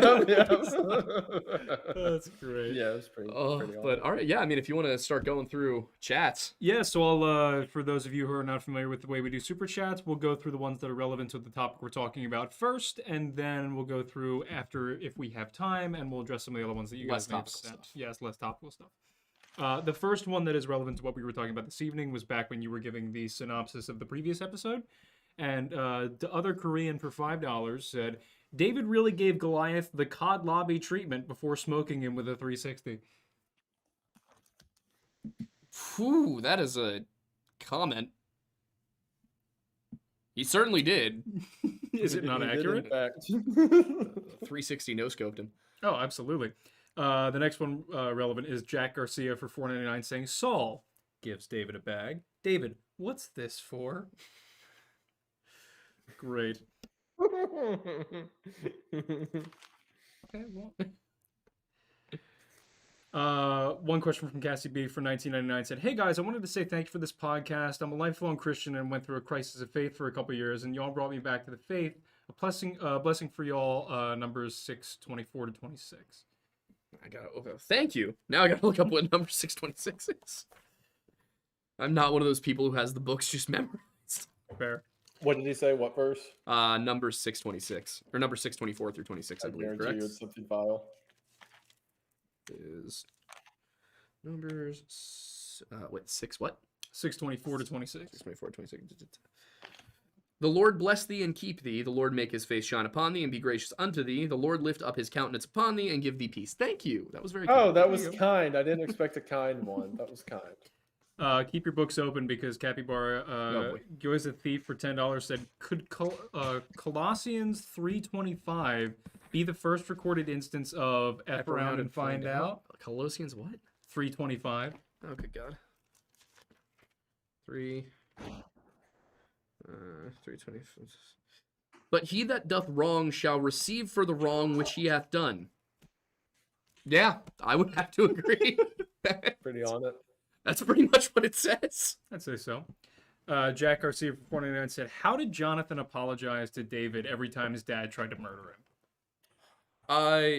It seems that Jonathan wasn't totally clear on the subject until the feast, and at which point we get the explicit things he says to David, which are like, "Promise me you won't kill my family when you become king, and I will be your buddy." And that's cool, right? The other times he's basically like, "I don't think that's what's going on. I think he's just kind of gaslighting David the whole time, not intentionally, but." Fair. Crazy King for $10 said, "Love you guys and thanks to you, I got back in touch with my faith. Quick question: if one believes in Christ and prays every day but doesn't understand the Bible, will they be allowed back on God's side?" Yeah, that's the reason we got priests. Your job is to pray and do your best to understand. A priest or a pastor's job is to guide you when you're confused. I still, if I'm confused, I reach out to a priest or a pastor and I'm like, "Hey, what does this mean?" What about you, Isaiah? Got any thoughts? Yeah, I think people overanalyze it. Like I read a lot on these discussion boards and websites that break down concepts from the Bible and stuff like that. And a lot of people will comment and they'll say stuff like, "Hey, the Bible says that only people who are saved can understand the works of God," right? And they'll be like, "And I was reading in Malachi, and there was this one verse that didn't make sense to me. So now I'm worried. Am I really saved?" It's like that. That's not how it works. The idea that what the Bible's saying when it says that is that none can understand the grace and the works of God and the salvation of oneself. It's not saying that you have to perfectly understand the King James translation every time you come across it. It's natural to have questions. That's also why Paul told us time and time again that he says, "Forsake not the assembling of yourselves together," talking about church, not only because he's saying it's good to be in church on Sundays, but also because that's where we grow, we learn off of each other, we build each other up in the word.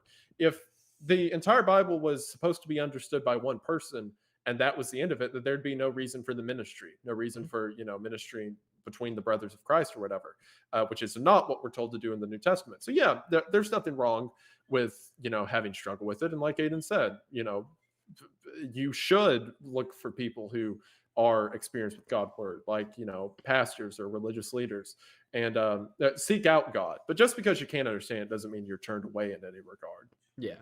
Part of it. I think an important thing to note too is when you look at the 12 apostles, what was Jesus to them? He was a teacher. They didn't perfectly understand any of it, and they were the people who laid their lives down for him. So if they didn't perfectly understand it, I think it's fair to say you're not supposed to perfectly understand it. You're just supposed to follow in their footsteps. That the goal of Christianity is to be like Christ. But if you try and follow the footsteps of the apostles, that's a pretty good measure.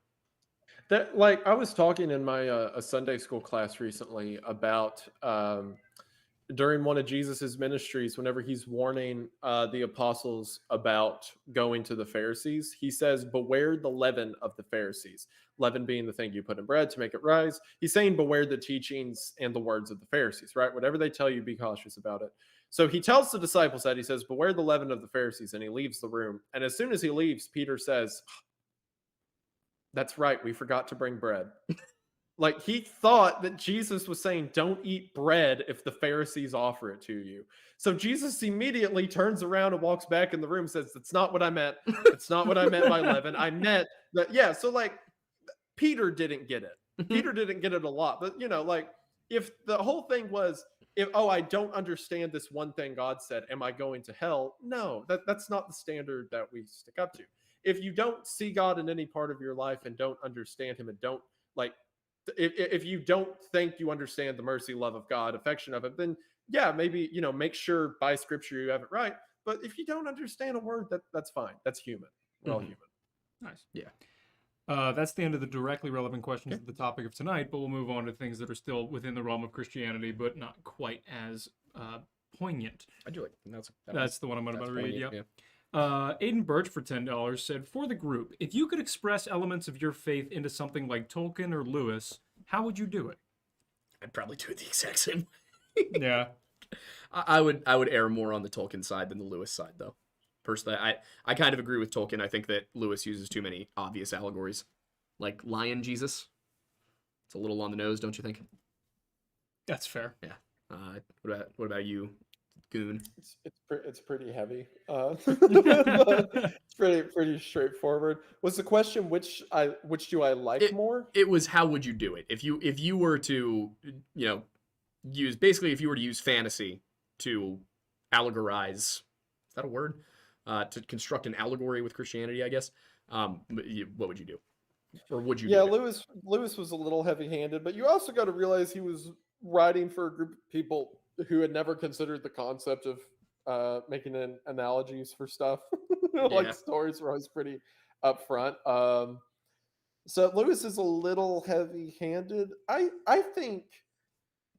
think there is an extreme lack of people understanding the actual weight of the Bible, because it's so often, which I know why, but it's so often portrayed as like Sunday school, Jesus loves you, stuff like that, which is true and important because, the word of God is friendly and Christ is a friend to all. But it takes away sometimes when you think that's all it is from the weight of a lot of the historic actions and events of the Bible. So honestly, I think if you just gave it like stories like this a more mature background, I'm not saying raunchy or anything, but you have moments where Saul tries to kill his son and calls his mother a whore effectively. Like that is heavy, that is impactful, and it shows the depths that Saul went to. Stuff like that isn't portrayed enough. But I also understand that whenever you're trying to tell people Jesus loves you, starting with that story is probably a bad idea, right? Yeah. It's context is extraordinarily important with this book. Yes. I think if one wanted to, which again, knock on wood, if I have the opportunity one day, I absolutely will. But I think it would be incredible to portray these events as they happened while also portraying the sovereignty and love of God through them. Because it's incredibly powerful. But yeah, that's how I do it. I like that answer. You're allowed to answer the question too if you want to. Fair. Honestly, the problem is that I don't know enough. Neither of those authors are the two that I've read a lot of. I'm like a Hemingway kind of guy and stuff like that. So yeah, man, I read Lewis when I was young. I should probably go back and reread. I'll probably get more out of it. Fair. O'Brien too. Hemingway and O'Brien. Gamer Juice for $10 says, I've heard before that Sons of God is Seth's line and Daughters of Men is Cain's line. Also that Nephilim is a reference to Cain's fallen line and anyone who doesn't walk with God. Thoughts on this? I can't remember if that's before or after we got to that, because we did get to that. I think that comment was before we talked about that. Yeah. In case it wasn't, given the terminology used and the fact that there would literally only be two lines at this point, it doesn't make much sense to say that basically everyone who was a descendant of Seth was godly and everyone who was a descendant of Cain was not. That doesn't really match anything in scripture at all. And on top of that, all of this gets bottled down to the flood later. So Yeah. It makes the most sense looking at it, considering that the Septuagint, which was compiled, tradition holds that it was compiled by 70 individual Jewish scholars, back during the Hellenistic period, which is a translation to Greek. When translated into Greek, the term is giants. That doesn't make sense for a line of godly people. It clearly says giants. Now, why did they choose to translate it as giants? You would have to go ask a 4th century BC Jewish scholar. But it seems to me to make more sense that this is some different class than just people. Any other thoughts? Giants. I had a feeling that was going to be. You have no idea how happy you just made people. Oh God. Eric for $5 said, "What do you think about the idea that casting out demons refers to curing someone of mental illness? For example, Legion may have had schizophrenia." I think that the two aren't necessarily mutually exclusive. It doesn't have to be that you're curing schizophrenia. It could be that demons cause schizophrenia. And it could be that in this individual scenario. Yeah. Not in general, but yes. Yeah. But it would make sense, if you think about it. Like I think I've said this before. If you're gonna have something that directly affects a human's body, it's gonna need to have some sort of chemical marker or something like that. If something goes on in our bodies, it will leave a mark in some way or some form. There will be an electrical signal. There will be a scar somewhere. We have physical bodies. In order for us to have physical ailments, there must be physical sign of it. So, could be that whatever neural pathway schizophrenia acts on, whatever, if it is a demonic possession issue, could be that lithium actually does something to the demon. So, it's not necessarily one or the other, is what I'm trying to say here. Fair. Andrew Tall for $5 said, "One thing I have with the Old Testament is that it seems to depict some people as irredeemably evil, which would imply the absence of agency." Thoughts? You want? I gotta think. I would wonder what they mean by that. Is he saying because people do evil that they're being forced to do evil? I think it's more that people are being considered within the Old Testament to be irredeemably evil, which goes, to my understanding from what he's trying to say, goes against the ideology of the Savior through Christ. I'd need to know. Well, that wouldn't work for the Old Testament. Yeah, for one, Christ Fair. wasn't there yet. It was still the age of law. Yeah. So and like people who were not, of the tribes of God were of the tribes of Dagon, Baal, stuff like that. But I don't know if that necessarily implies a lack of agency. I just think these people were evil and they never repented for evil. Like Ahab, for example, like he slaughtered thousands of priests of God and died still trying to slaughter priest of God. That's not necessarily they didn't have agency. That was just, the evil that he was. I don't think people being evil implies a lack of agency. I think people have the capacity to be evil. Yeah. The only time I can think of off the top of my head that somebody didn't have a choice in what they were doing is in Exodus with the Pharaoh. In which case, I'm not even sure that I agree that he didn't have a choice. It seems that the terminology is God hardened his heart. And so what does that mean? Does that mean that God made him do bad things, or does that mean that God made him more sure of what he was doing? Yeah, I think we talked about whenever we were at okay. Extensively, actually. We talked about that for like half an hour. Right. Some non-super chat questions. One of them is from Edwin Chaljaka. What's y'all's opinion of the 72 demons of Solomon? Oh boy, the lesser key of Solomon. That is my white whale. If I was Captain Ahab, that is my Moby Dick. Yeah, chase it down. Yeah. Tell me why. Are you familiar with it? I haven't read it. No. All right. So the Lesser Key of Solomon is a book that was compiled in the 16th century or maybe 17th. I think 16th century. That is made up of 72 demons that were supposedly. All right, so we need some Old Testament lore for this. This is not, let me clarify before I say this. Mid-17th century, by the way. 17th century, okay. Yep.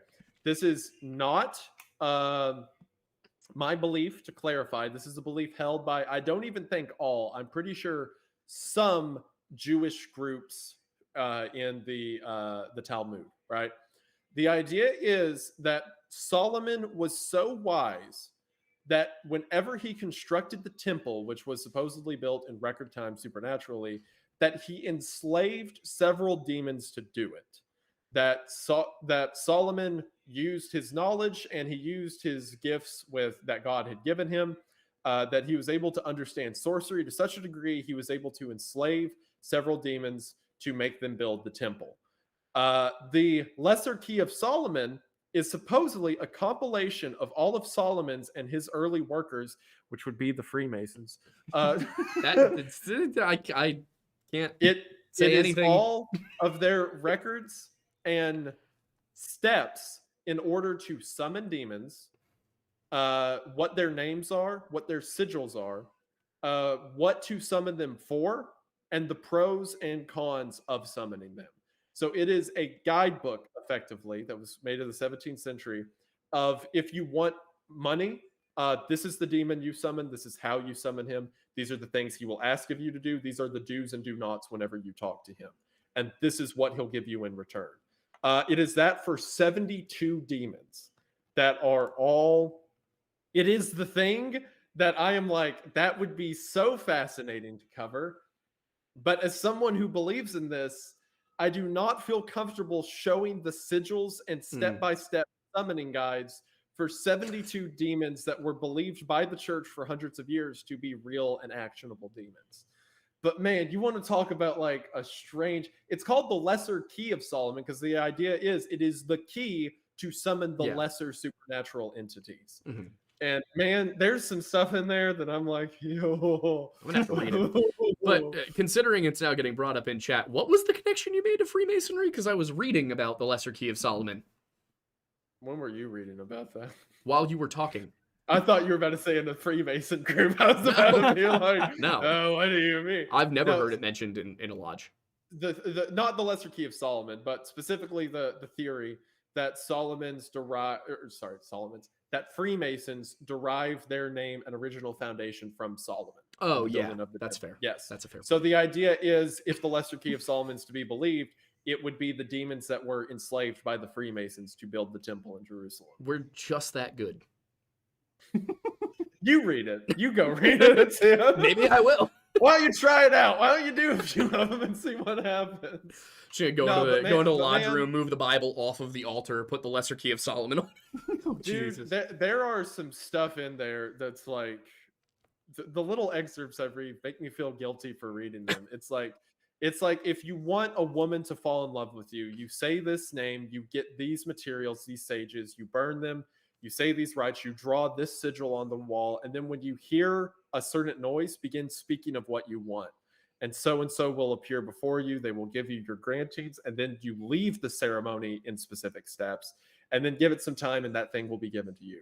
Like it's so creepy, and it's all the empirical side of my mind is not thinking good things right now. I'm like, I need to know. Like, I gotta know. It's so strange, Bad. man. But it's like the stuff. It's not just modern. Like, I'm a witch on TikTok, so if you do this, you will get these things to happen. Yeah. It's like this was logged by one of the Pope Nicholases in like ancient years, and this is taken from his records as an exorcism he performed that had to do with this, and this is how the summoning was done. Like it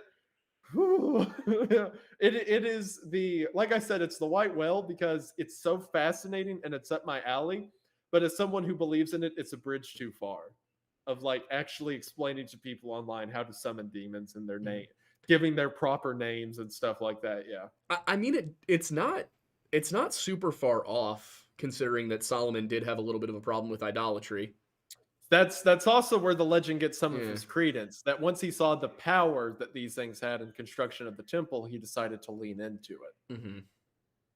And I mean, there certainly would have been plenty of builders around who were not Jewish, considering the region and the amount of trade that was going on. Yep. You'd probably be bringing people in from Canaan, maybe from Babylon, or what would it be? Assyria? At that time, I don't know. It's a long time ago. It's not my specific area of history. I was gonna say that's basically anything we talk about, but No, that's I'm gonna have to look into that. I'll share Yeah, I'll share have notes fun with you. that. I'll You share have- you I'll have fun share with my that. notes so you can read my notes. Thank you, because I'm not doing them. Yeah. That's for sure. Dallas McWhorter for $5 said, question for Aiden. I know Wendy likes the KJV, but do you have any opinion on the NET? I really enjoy its in-depth translation notes. The what? The the NET. new English Oh. translation. Hey, listen to that. The net. Oh, gremlin back there. Oh, thank you. So sweet. Oh, she brought the food. They were like, "Oh, did you bring me the food? You're the food." See, I'm laughing right now, but inside I'm crying that I'm single and alone. Oh, she got me tie because I said earlier I might want tie. Oh, thank you.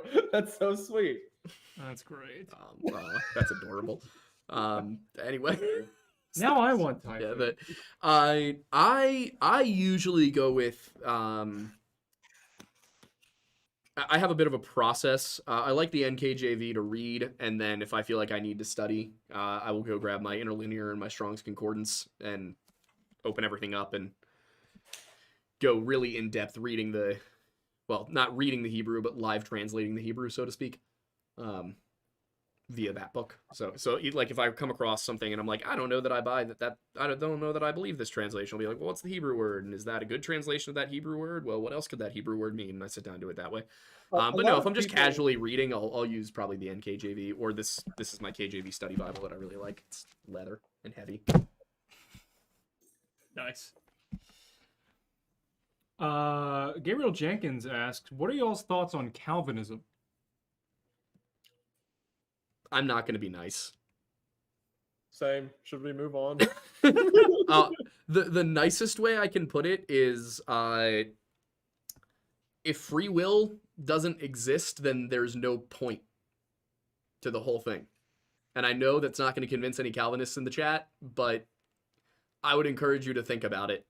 Is the whole idea of Calvinism that everything is predestined? Yep. And do they consider themselves Christian? Yep. Yeah, because they were predestined for it. Just ask them. Which just doesn't...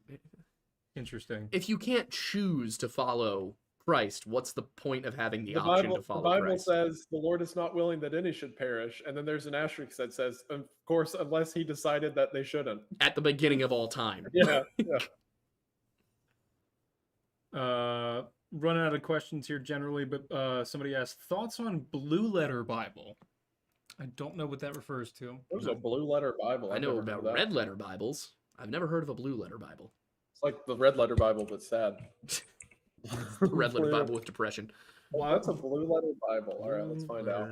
While we Google, somebody's asking if there are any prophecies for the current times, either in the Talmud or Apocrypha, or Apocrypha type stuff. For the current times in any Apocrypha. A blue letter Bible is a Bible that has hyperlinks, so like a digital Bible, but what does it link to? All right, interesting. I guess. I mean, sure, if that depends on who's doing the study or the linking, I guess. I don't know. That sounds like a Twitter term. Yeah, if my guess is that the reason it exists is so you can easily cross-reference, but I would just use Bible Gateway for that and pick a translation you like. Bible Gateway, fantastic tool. Oh, somebody said Blue Letter Bible is a website for Greek/Hebrew. Oh, okay. I have an interlinear, which is basically the analog version of that, I guess. So I like the idea, being able to compare directly between the Greek, the Hebrew, and the English. There have been a few times where I've been reading and I've been like, and then I've gone back and looked at the Hebrew and I'm like, oh, okay, this makes more sense now. Jean. I apologize for my snide remarks. I thought someone was saying blue letter Bible like they would a red letter Bible. I didn't know they were asking about a website. My bad. It's okay. What do you guys think about all of the extra knowledge the Catholic Church have accumulated throughout the centuries? Is there anything you agree with? No. The more recent the Catholic doctrine, the more certain I am that it was driven by power and not scripture. There's a pretty distinct point around 500 AD where you start to see the Catholic Church make a ton of departures from the Orthodoxy, and a lot of it is because they're not part of the Roman Empire. All of the other Orthodoxy is either part of the Roman Empire or just outside the bounds of the Roman Empire. But of course, in 476, the Western Empire fell, so the Catholic Church kind of stepped in and became the institutional empire of a sort, because everyone was converting to Christianity, if not already Christian, so they were able to exercise a level of spiritual authority. But it started off as little stuff, as, you know, little white lies that weren't that big a deal. They were actually going to guide people closer to God, make them stop asking questions that were going to cause them problems. And then over time, it just got more and more like they just kept doubling down on things. And eventually you get to the point where Pope Gregory VII says that the Pope is the supreme ruler of the entire world over all the secular leaders, over all of the other Christian bishops. And keep in mind, the Pope was originally just the Bishop of Rome. He was not special. He was never special. They're in their idea, the first pope was Peter. Yep. So therefore it's like, okay, well, Peter was a disciple, you know, he preached God, he taught people. And then at that point it's like, actually the Pope is God of everything. Like, okay. Yeah. Thanks.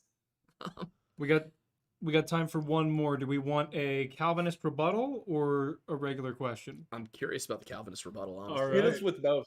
Yeah, it was both. Okay. It's not like we got So, places to be. the Calvinist rebuttal is, sorry to be a cringe Calvinist, but the quote is, for those whom he foreknew, he also predestined to be conformed to the image of his Son, in order that he might be the firstborn among many brothers. That's not in the Bible. That's my rebuttal to the rebuttal. That's not in the Bible.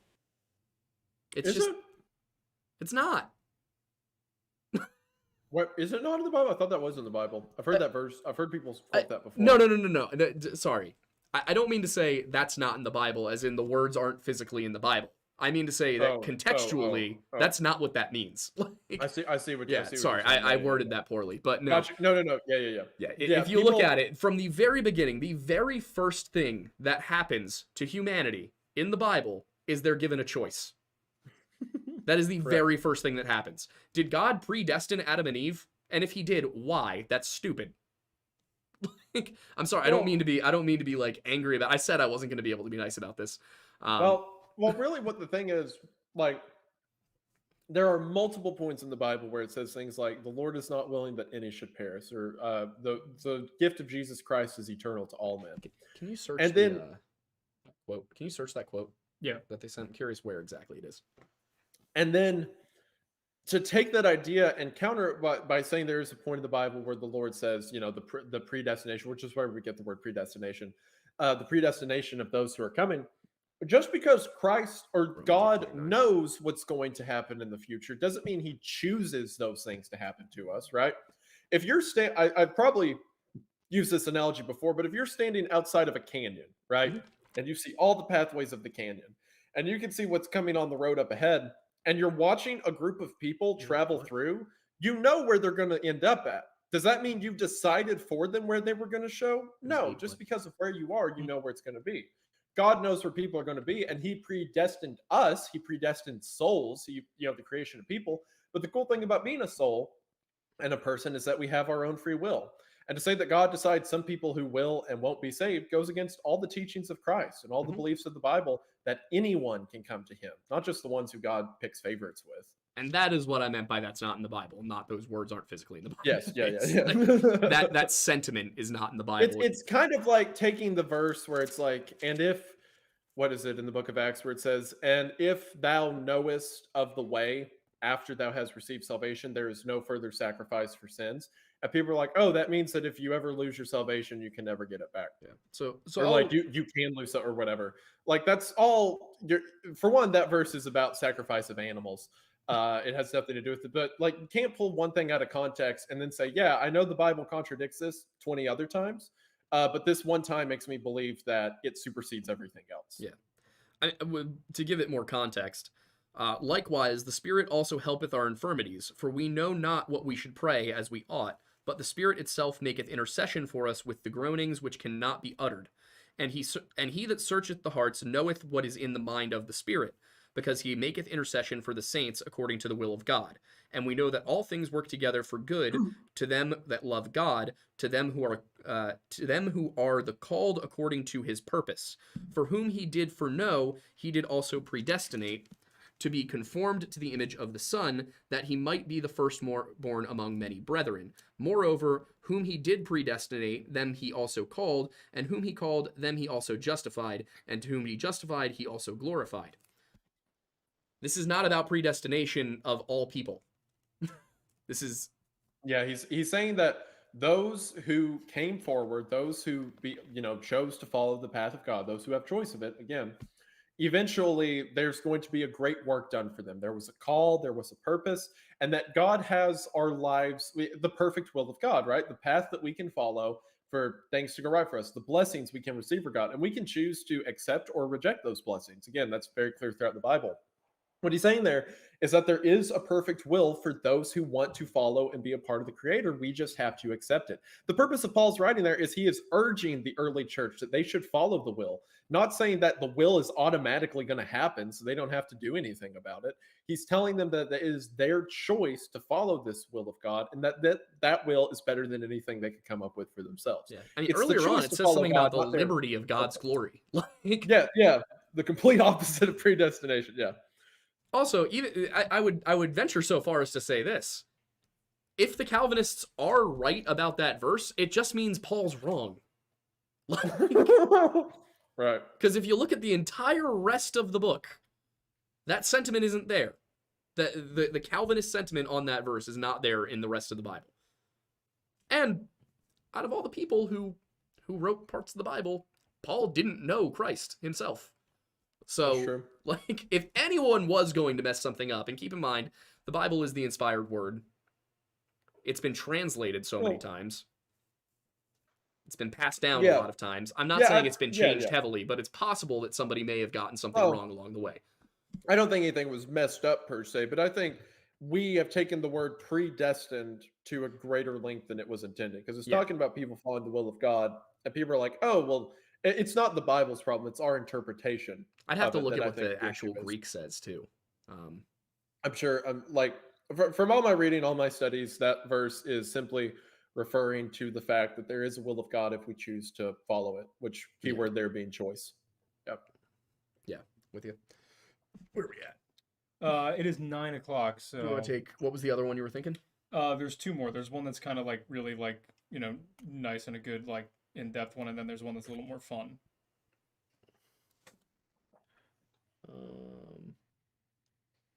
No, that one's...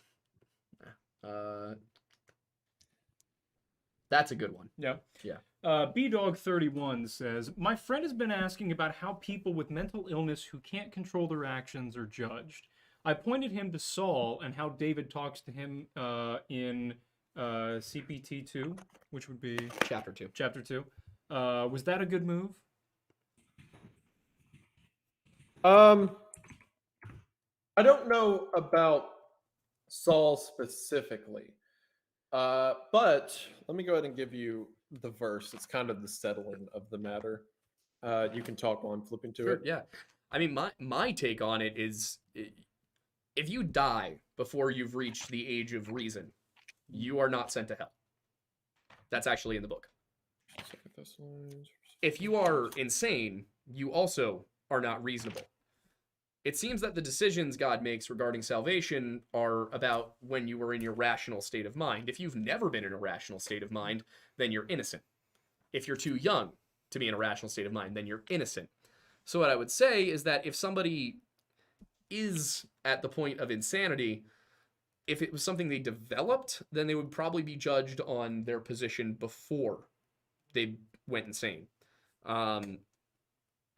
As far as somebody who did not repent before going insane, personally, I do not know that I side with the folks that think that, or the typical belief that you die and you immediately go to heaven or hell. I've been reading some of the early church work, and they seem to have a different opinion on that back then, which I think is interesting. I think we've kind of, due to Catholic iconography. I think we've kind of had this idea that you, and thanks to Dante's Inferno, that you die and it's immediately at one or the other, or purgatory. But I think the idea of purgatory, as the Catholics kind of canonized it, is a little too distinct. But I do understand, and I can see the signs in the text that maybe they were referring to, maybe there is a period after death where you have a chance to redeem yourself, especially for people like that. So I don't know how I necessarily feel about it, but I would say for people that are insane, probably the best course of action is to be gentle and to be kind with them, and to try and bring them to some sort of moment of clarity. And if in my opinion, if God is real, and I believe he is, he will give them that moment of clarity. If that makes sense. Yeah. Thoughts? Trying to find the verse right now. There's a verse that says the feeble-minded are under grace, but the word's not feeble. The verse I was thinking of where it says feeble-minded, which is also comforting, is, "Now we exhort you, brethren, warn them that are unruly, comfort the feeble-minded, support the weak, be patient towards all men." Which is where I got the word feeble-minded, but that's not the word used. There's a verse in the New Testament where it specifically says those of a broken mind and children are already under grace. So anyway, it's in there that if you can't, Yeah, I guess the like question would be if you were always of a broken mind yeah, versus yeah, if yeah. you So developed one. like it talks about the point that we are judged is after the age of recognition, after the age where we come to understand sin, our consequences, God, and all that. And there's people who never reach that age; they're under grace. New Testament clearly states that. Right, So yeah. Excellent. All right. Well, I guess that brings us to the end. I would say so for this time at Yeah. least. Yeah. But the good news is now that we actually have established a more consistent structure for this, we actually will be back next month. So Isaiah, is there anything you want to mention before we end the show? I believe that should do it. I want to say thank you all so much for being here. I appreciate it. And go subscribe to the Lore Lodge, which I'm sure you all already have, but just for reciprocity. I would say go subscribe to Wendigoon, but I'm guessing 99% of our subscriber base is already subscribed to you. So. I'd be a little concerned if our subscribers were not. Yeah. They don't like the accent, maybe. Those sultry southern tones. They fear the patterns on the shirts. Any of our followers who are feds. We have like 3. Yeah.